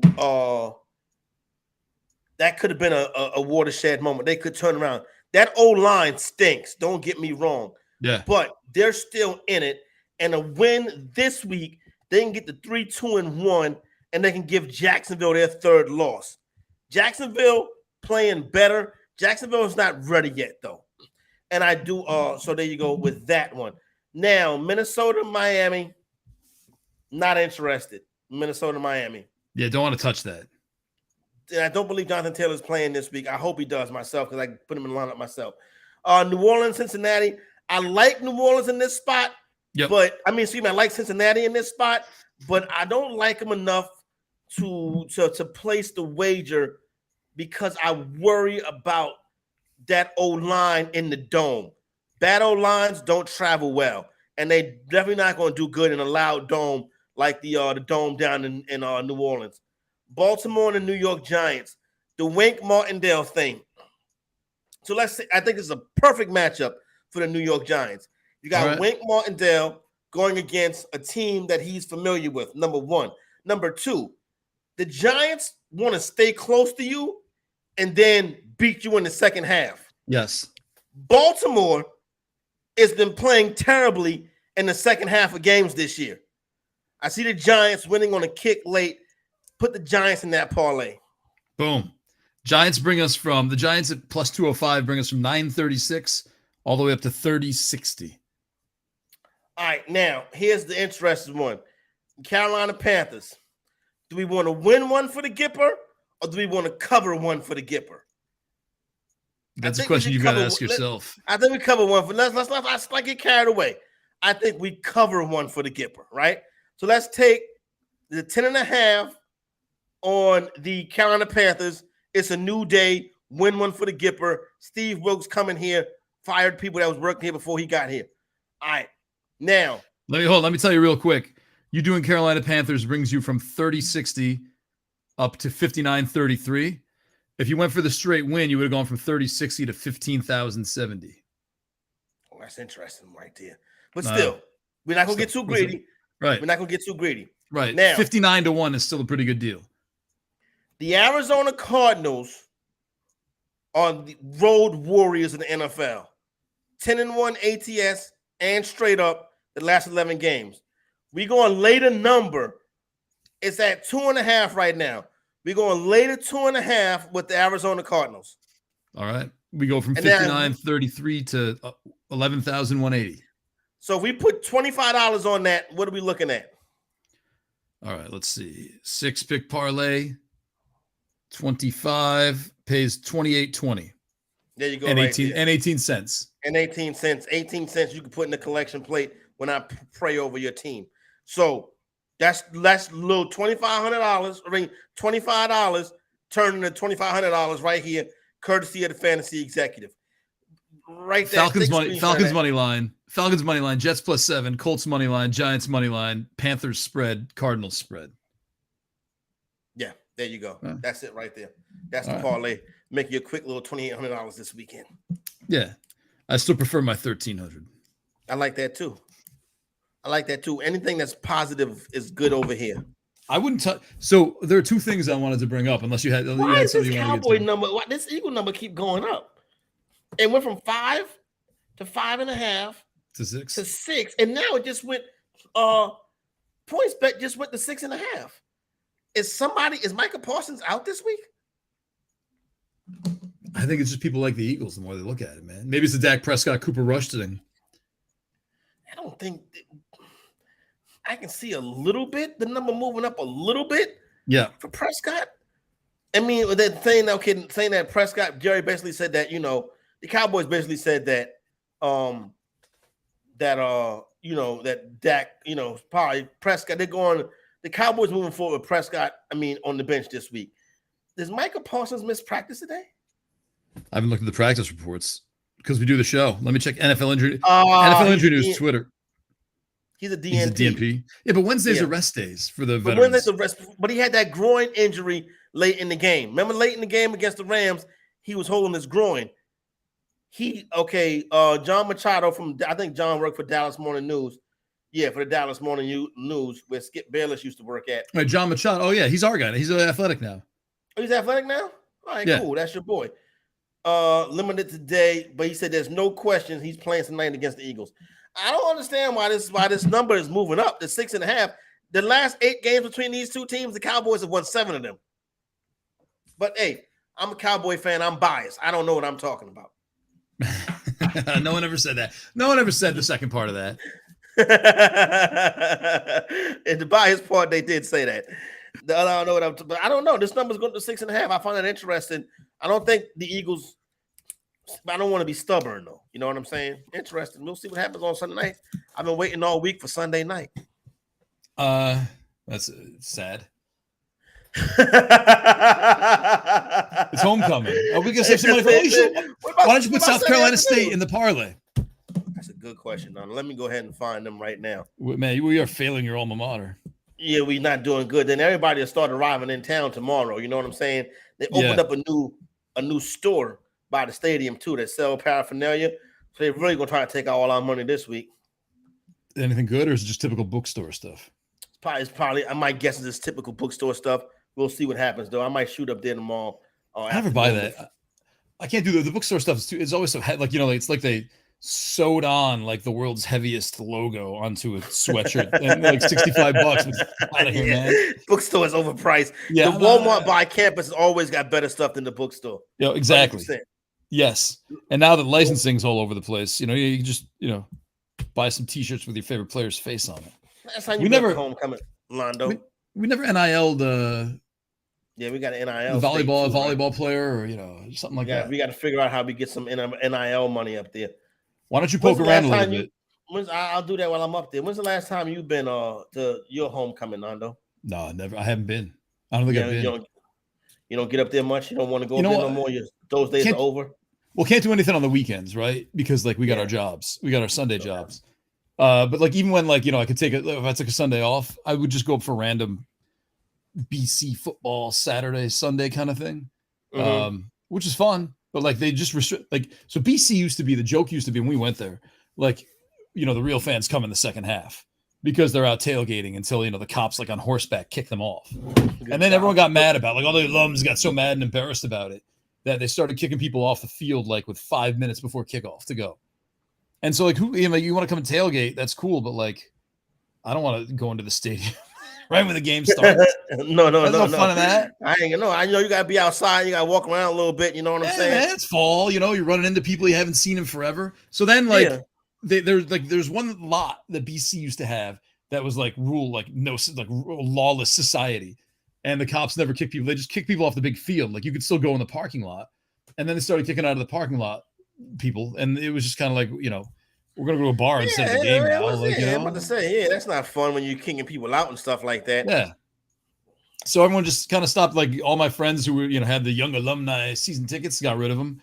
No one got parking passes anymore. And they were just like, hey, if you want to come up, drink on Friday, let's do it. I'm like, all right. All right. So that's easier. Yeah. I mean, do you want to go to a Boston College game? Does that sound attractive to you? No. I mean, if I was Boston College alumni, I might want to go up there and watch them play. You know what I'm saying? No, I mean, I was, whatever.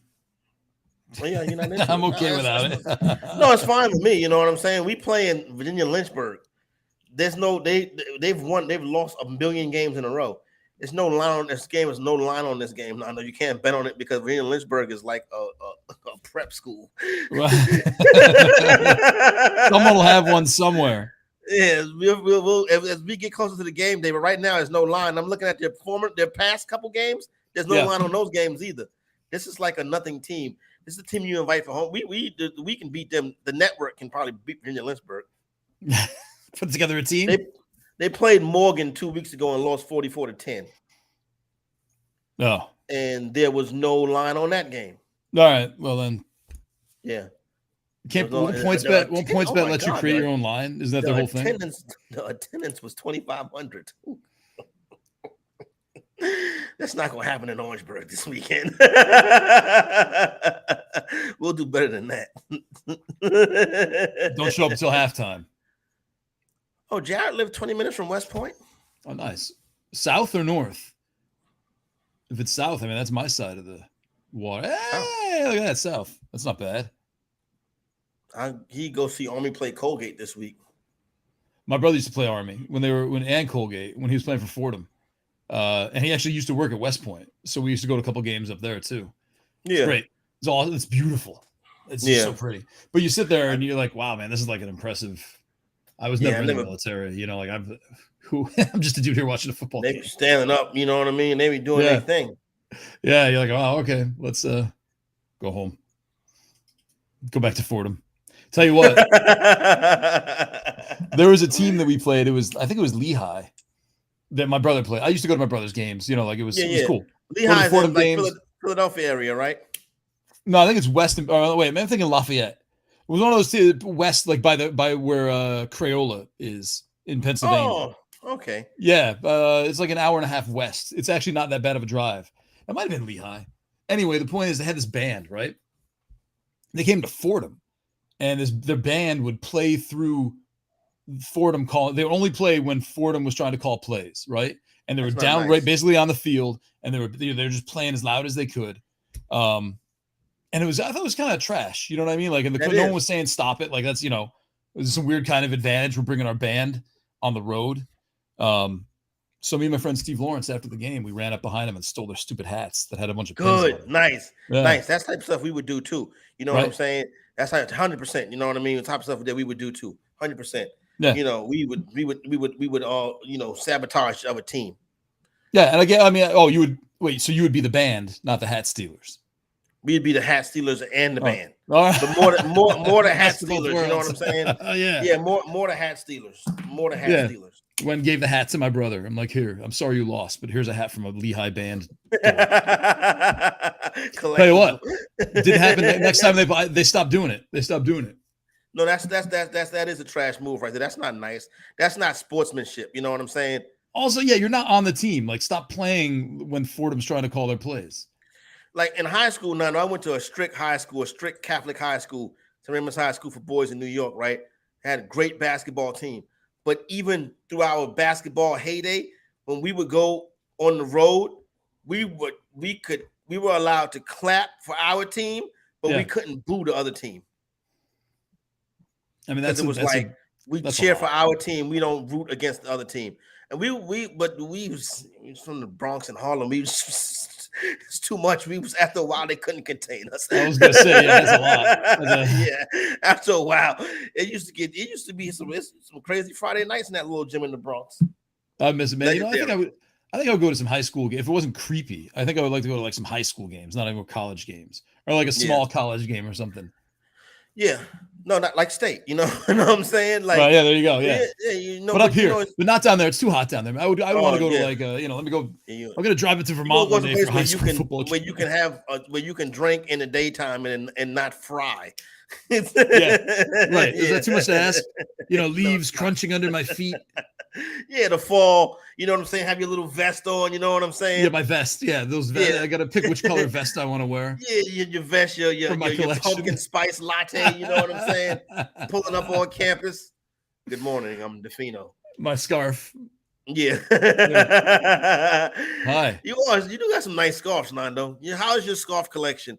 It's. I got about 3. Okay. But I mean, they work. Like they actually keep me warm.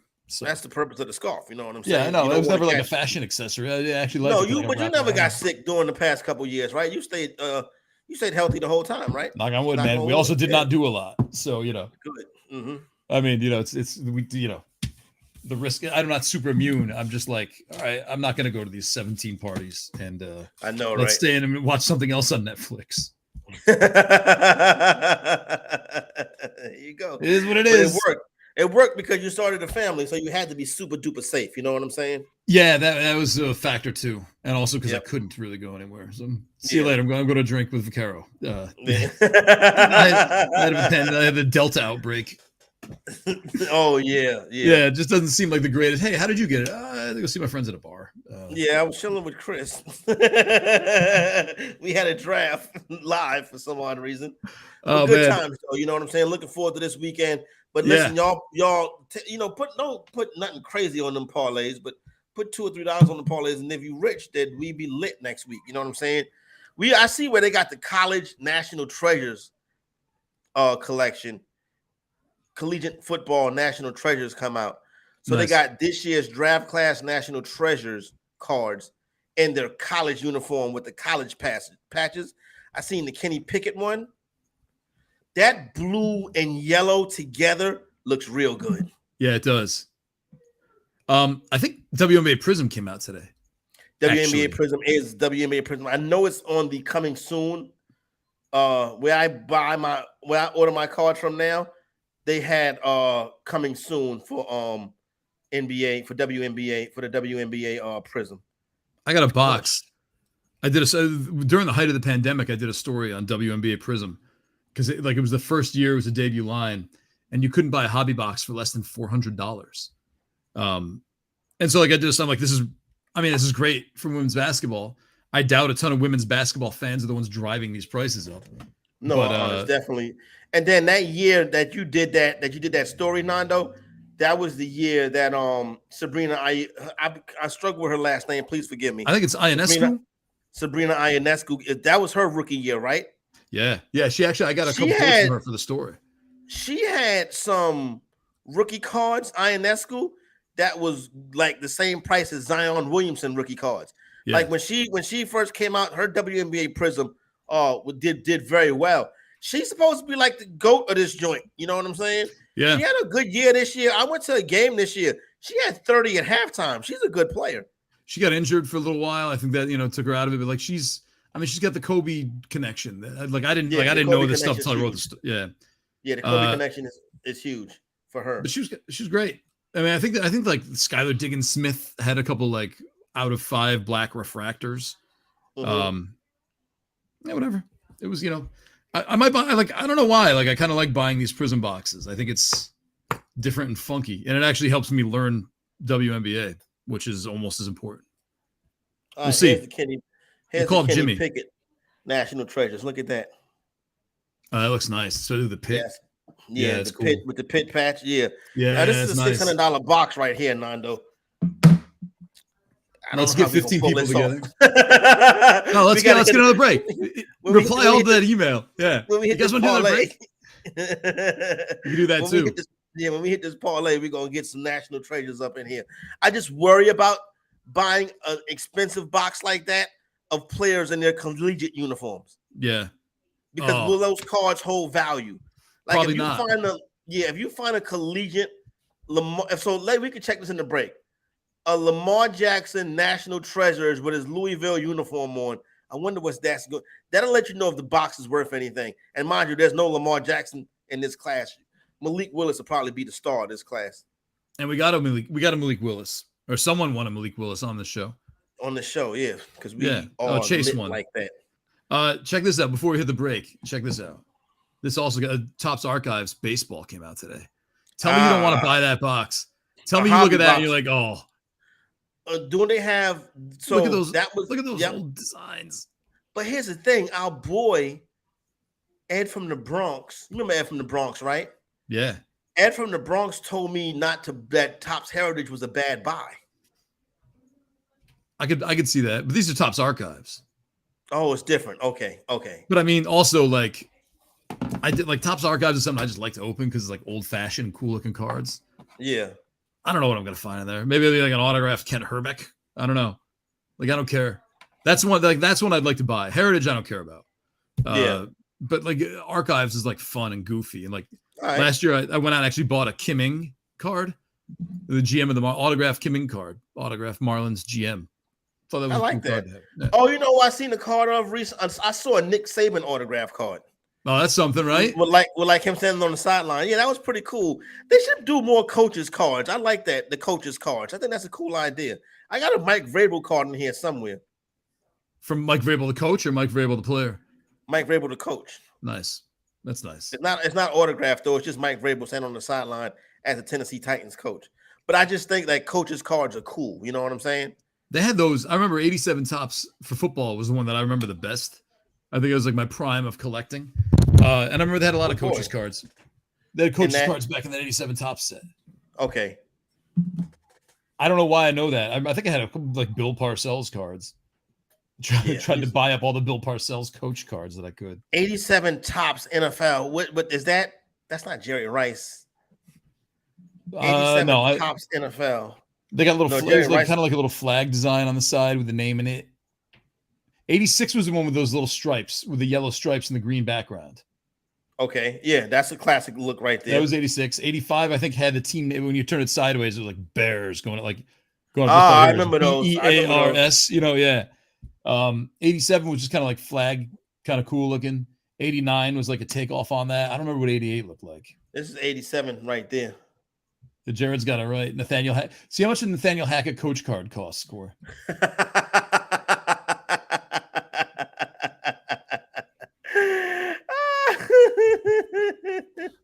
Tell you what, if Denver loses their next 3 games, do you think they'll fire Nathaniel Hackett? They can't. They got to give him a little bit more than that. You know what I'm saying? Do they? They just hired the dude. Like, you don't want to look that bad. They hired a guy who had to hire a head coach, basically. Yeah, and they had to pay that guy too. So they want to do because the Walmart people don't want to. The Walmart folks don't want to look like they made that big a mistake. Like a lot of times with these coaching hires, you don't want to look like you made a mistake just right off the rip like that. You know what I'm saying? This is a terrible class.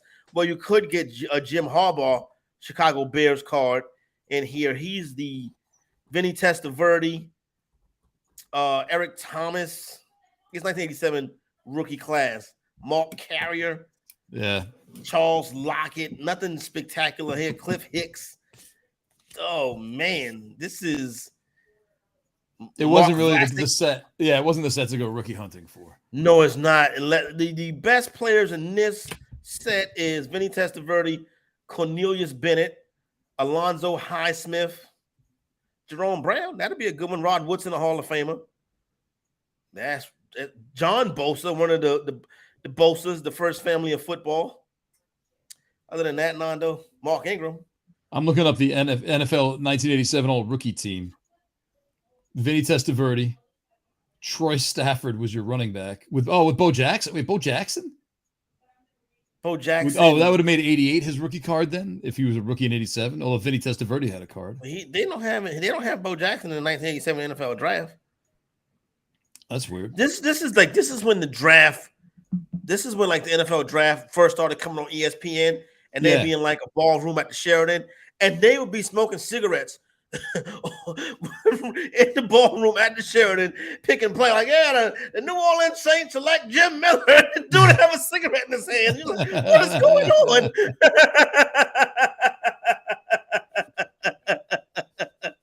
We like the Chicago Bears select Jim Miller.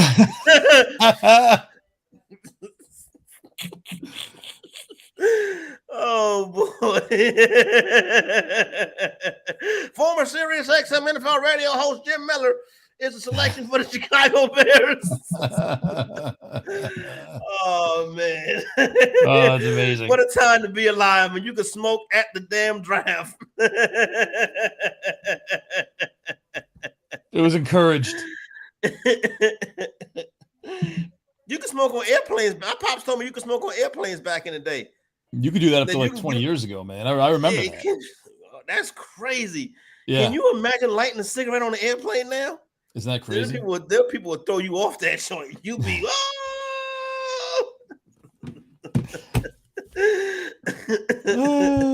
I can't find a Bo Jackson rookie football card. I don't know what's going on here, but it was 87. Even according to he was the 87 rookie team. He only played 7 games because of baseball, I assume. Bo Jackson was Joe Bo didn't play in the USFL, right? No, he got drafted by the Raiders. No, the Raiders. Yeah. Okay, he might have got drafted by the Bucks. There's a custom Bucks rookie card in here that I got to figure out. I'll figure that out. I think the we Bo should take Jackson a break. baseball card is the card we want, though. Yeah, we should take a break. I don't know. I remember Bo Jackson more as a football player, probably because of the video game. Yeah. Anyway, all right. I remember him running up the wall at Yankee Stadium. I remember that too, but I remember that more like his hobby. I don't know. Weird. So let's take a quick break. Man, think about Deion Sanders, how good he played baseball too. And he actually was pretty good at baseball. I saw a Deion Sanders PSA 10. Yeah. With him in the Falcons uniform and a Braves uniform. That's cool. Yep. Saw it last night. Yesterday was the 30-year anniversary of when he played in both sports on the same day. I remember that. That was awesome. 30 years. Shout out to Deion Sanders. He's doing his thing. He is. Let's talk about Deion. We can talk Deion Sanders if you want when we come back. Coach Prime. Ain't nothing to talk about Coach Prime. He had that incident on the field with another coach. I remember that. Oh, man. Good time. Shout out to Coach Prime. No, he's doing his thing. But yes, he is. And so is his son. Yeah, Shador. Stay tuned. We'll be right back with more after this. Make bets and follow your fantasy team while you buy, sell, and trade collectibles in real time.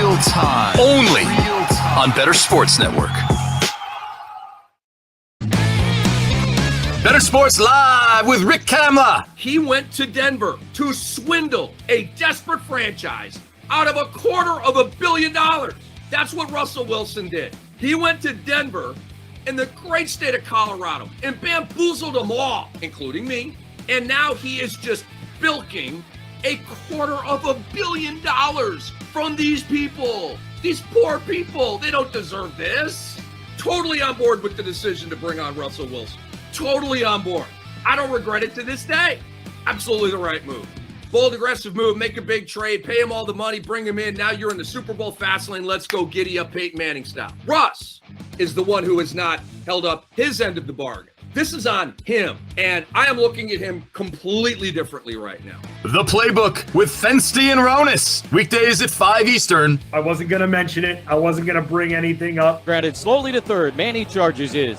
Now plays the hop. Throw to first is in time. And the Padres have not only captured the moment, they have captured the wild card series. Really sucks when it comes to our New York Mets. They lost. Joe Musgrove's ears were pretty shiny, but whatever. They found nothing growing, and just like that, 101 wins out the window. Yeah, I mean, disappointing performance to end the season. They played their worst baseball over the last month. They didn't do much at the trade deadline, which came back to hurt them all year. I said it was imperative that they win the division because of what happened. You put yourself in a 3-game series now where, you run into a team with good starting pitching like the Padres with Yu Darvish and Musgrove dominating, and this is what happened. So definitely a disappointing season, at least the end to the season, and they didn't come through when they needed to. They needed one win in Atlanta in the 3-game series. They didn't get it, and they showed up Saturday and did not show up at all last night. Just one hit, just really bad, man. So I want my refund for the divisional round because I did get tickets.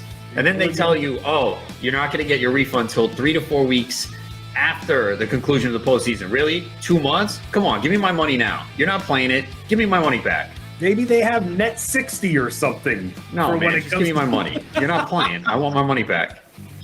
Yeah, don't worry. Shouldn't have to wait. You'll win it back with your fantasy basketball league anyway, Ronus. We know how it goes, okay? We know how it goes. Bettor Sports Network is betting, fantasy, collectibles. It's sports talk done better.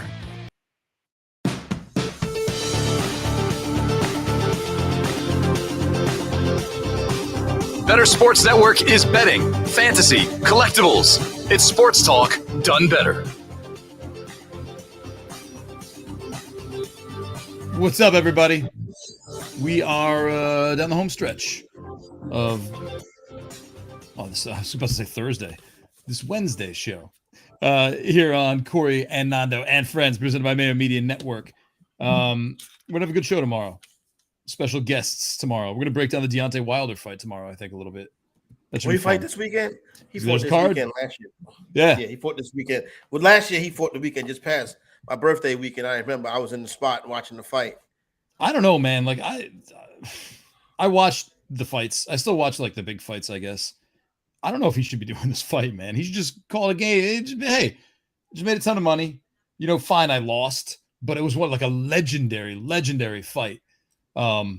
Great fight. Then when they fought fight. Last time they fought, like great toe to toe. Like that was. They didn't do a trilogy, did they? Those two, or was that the? They did. That was the third fight. Yeah, that was the third. That was the trilogy last year. Yeah, that was a great fight last year.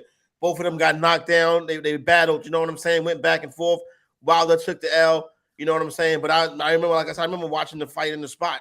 We had a blast that night. It was a good time. I was definitely happy to be a part of that experience, to see him fight that fight, to see those three. I saw all three of those fights. I thought they were great. Yeah. I don't think nobody should put their head down about losing. But then again, I'm not a professional athlete, so I don't know. Deontay Wilder has a bronze statue of him up in Tuscaloosa. Yeah, why not? I mean, when you from Tuscaloosa, I guess you know what I'm saying. You gotta shout out your people. You don't have many of them. You know what I'm saying. And somebody from that small town in Alabama to go on and become a heavyweight champion, that's probably a big deal for them. But I mean, why keep fighting, man? I mean, you got all the way up the hill to Fury, and then Fury just beat you. You had a great fight, amazing. But I get it. Like, he's probably getting paid a ton. People are probably gonna. I don't know how many people are gonna pay. I don't even know if it's like a DAZN or where this is. Maybe it's ESPN. Who is he fighting? Some Finnish guy. I got to find his name. Hellenius, something like that. Maybe like a 50 Cent fight. Does 50 Cent still promote boxing? Robert Hellenius. Okay, I don't know him. Wilder's 37 years old, man. Wilder's 37. Yeah, this got to be it for him, bro. He might as well give it up. I agree with you, Nando. But it's hard to get into the mind of a pro athlete. You don't want to go out as a loser. Maybe he don't want to go out like as getting knocked out. So he come back, get a victory, and then retire. He should have good money, right? I assume, man. I mean, like I think Deontay Wilder last 10 years has been a pretty relevant name, I'd say, right? Yeah, I don't think he hasn't made Floyd Mayweather money, but I'm sure he's done well. Yeah, I mean, you hear about how dirty it is and how the promoters keep all the money and everything like that. There's no NIL. Yeah. But yeah, there's no NIL. I don't know, man. But I mean, like they don't need it, man. Yeah, all right. Right. You never know. So hold on, let me see. We're gonna because you say, oh boy, don't pay his fighters good, right? The opening fighting Dana White, who was a handshake Hall of Fame candidate. They say he don't pay his people good. That's the whole Jake Paul contention, is that like I will pay you more if you come fight with me. Yeah. Like I think people should be paid this and that. He's issued like challenges to pay them more. Oh, let's see. Deontay Wilder. Where are you? Dana White ain't the type of dude you just go stepping on his toes, or he gonna say something back. He gonna step back on your toes too. I think Jake Paul would be a handshake Hall of Famer. He's getting there. Clarissa Shields is fighting. Am I looking at the right? Yeah, money line, fight lines. Clarissa Shields is that's old girl. Toe Hill fought her, right? No, I think she said she never fought. She fought. She fought Layla Ali. She fought Layla Ali. That's right. On the undercard for Tyson, which is pretty. We should go back and watch that. I'm cool. Anyway, this is going to take forever for me to. This is such a DraftKings has laid out their boxing so weird. It's chronological. It's not. There we go. Deontay Wilder's minus 800 against Hellenius. Oh my goodness! I don't have $2,000 laying around to put on Deontay Wilder to make a $400 profit. It's minus 450 by KO, TKO, or DQ for Deontay Wilder. If you go decision, it's 6-1 for Deontay Wilder to win by decision. Oh, so they're saying he's gonna knock this dude out. The rounds over under is 4.5. I guess if you want to see a knockout, watch Deontay Wilder versus Saturday Robert night, Hellenius. though. This big time college football on Saturday night, though. You know what I'm saying? Yeah, these were like 10 o'clock. This is scheduled for 11 p.m. What if you're on tilt? I guess you can't get on tilt, but yeah, you can't. You get on tilt, you got to put $3,000 on Deontay Wilder. Right, exactly. Yeah, it's not that serious. I want all this money in South Carolina State. I know. Oh man, I don't know, man. Football games this weekend, though. No. Yeah, you know what? I kind of rely on you for that. And when we bring on Gene Clemens, I don't have that brain space anymore, man. No, I feel you. But I'm just saying when we got Penn State and Michigan. You know what I'm saying? All right. Yeah, nice. That's a good one right there. You got Ole Miss and Auburn, Kansas and Oklahoma. You got some good college, Miami and Vatech. You know, if you're into that, Old Dominion and Coastal. Coastal not too far from here. Now I know about 2 hours from here. Yeah, people love Alabama and Tennessee. Who's that? Georgia? Myrtle Beach. It's Coastal. That's in Myrtle Beach. Yeah, but Coastal's the one where like that billionaire decided to coach, right? Was that it? Or I mean, I know I'm butchering that story. Isn't Coastal Carolina? Don't they have some weird kind of like tech Silicon Valley guy somehow involved with this? Maybe so. I don't know about that. I know that the Chanticleers is the football program. They actually made a bowl game a couple of years. Well, they make bowl games more time. They finished in the top 25 a couple of years ago. Last year they regressed a little bit. This year they're struggling. Am I thinking of the basketball team? I'm almost positive Coastal Carolina, either the basketball or football team, has some kind of weird thing going on with either statisticians or some guy who's got like millions of dollars. I'll figure this out either by the end of the show or by tomorrow. Let me know tomorrow. Let me know. Where's Jay Lynn when you need him? My homegirl got my homegirl daughter. She got 2 daughters that go to Coastal. Is it a good time? Shout out to her. I'll probably see her this weekend at homecoming. Yeah, it was probably forever like a very underrated. Like, everyone's like, "Oh, Pepperdine's an amazing party school." Like Pepperdine, but it's right on the water, that, right? Yeah, exactly. Like Coastal Carolina is probably like amazing. It's like right on the water. It's in Myrtle Beach. Yeah, Myrtle Beach is out there. It's kind of secluded too. So like the parties are probably heavily concentrated with just the students. You don't really have too many outsiders. Look, man, I'm not crazy. Wait, can you see that? I can't see that. No, it's an auto. It's an auto. Coastal Carolina billionaire coach is an autofill. Look at that. How about that? You're on top of that, Nando. Joe Mowgli, football coach, Coastal Carolina, is a billionaire. He's an American businessman and former football coach. He served as the head football coach at Coastal Carolina University from 2012 to 2016, and again in 2018 after spending 2017 on medical leave. Yeah, this guy. Oh, okay. I didn't know that. You gotta come on, man.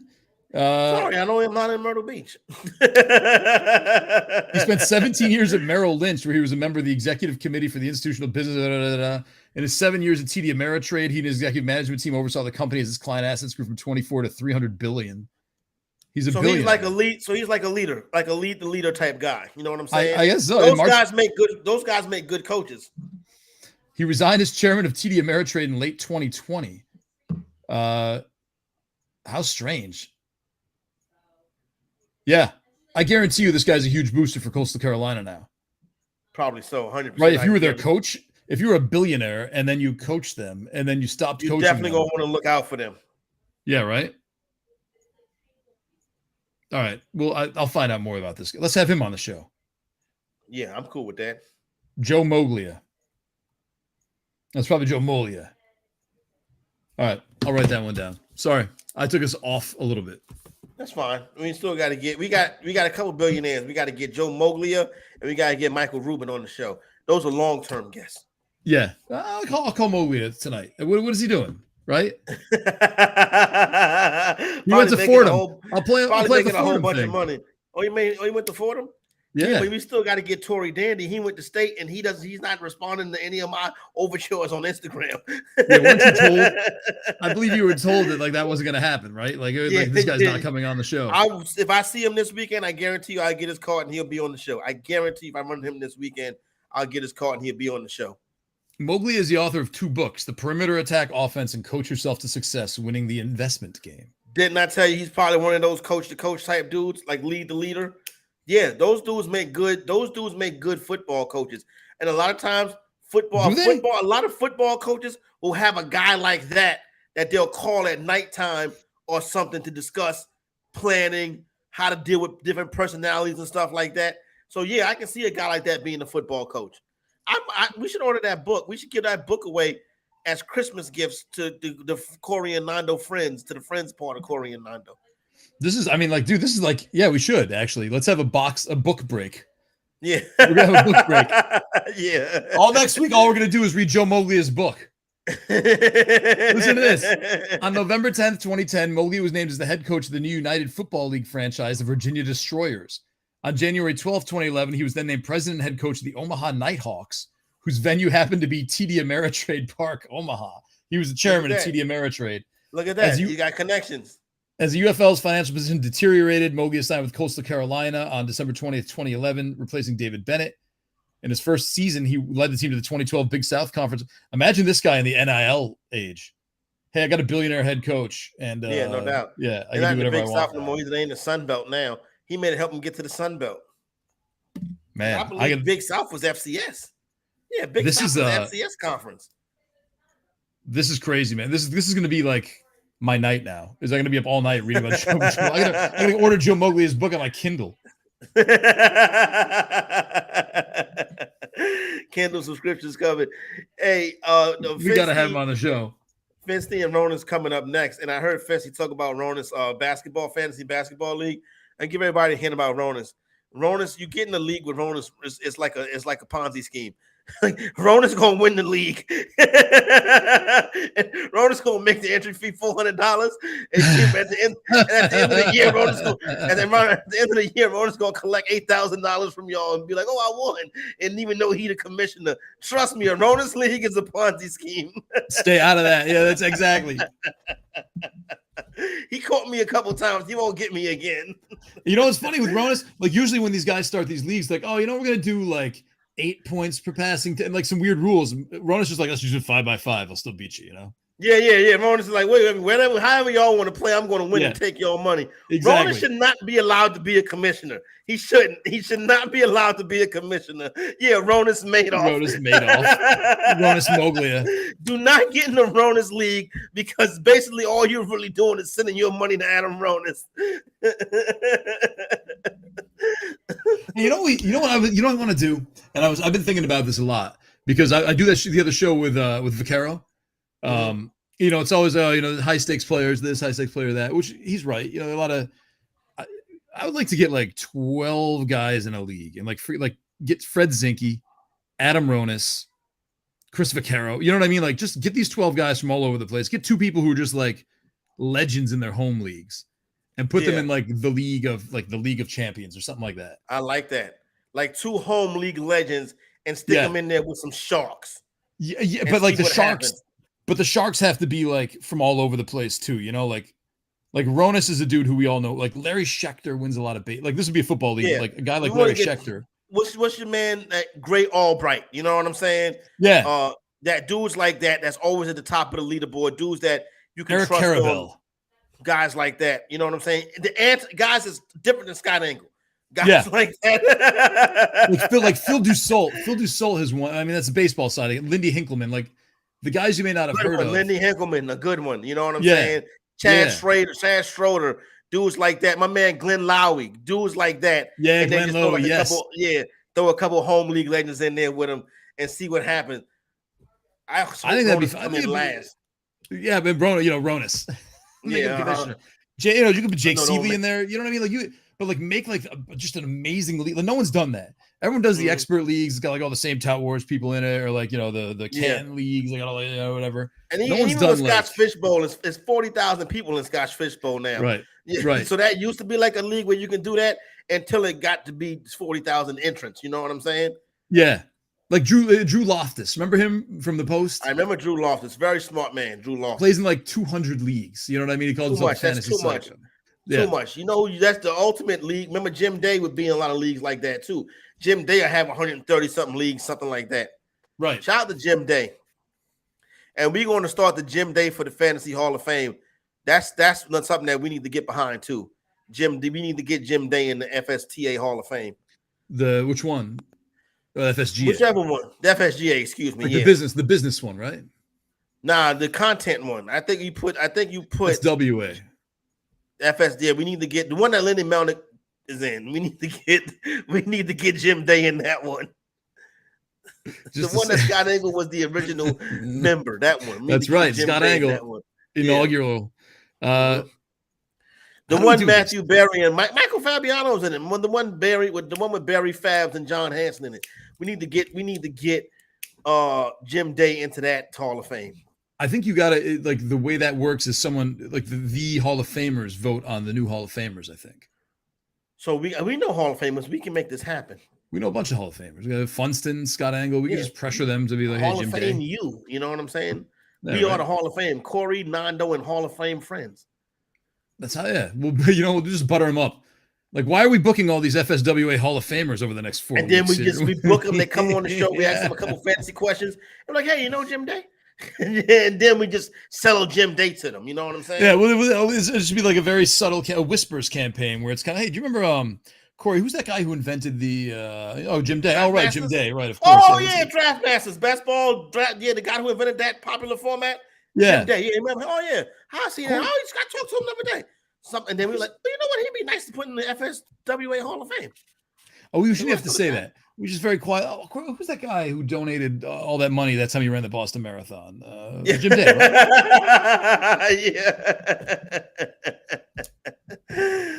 Oh, good one. We'll get there. We got to wrap up. Oh, clock sneaks up on you, doesn't it? Yeah. I'm going to Outback Steakhouse tonight. Nice. Yeah. Carb load. Yeah. Steak load. You got a big weekend ahead of you. I make sure I get my walking in the morning too, though. I'll probably do 3 miles tomorrow. It's a lot. And you got to get it done. You know what I'm saying? I do 2.5. So tomorrow, maybe 3 to get the carb load off. Yeah, get the adrenaline pumping. It's homecoming weekend officially, everybody. Thursday. We will see you tomorrow. Thank you for joining us. Good luck with your parlays. Goodbye.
Fensty and Ronis, presented by FantasyAlarm.com.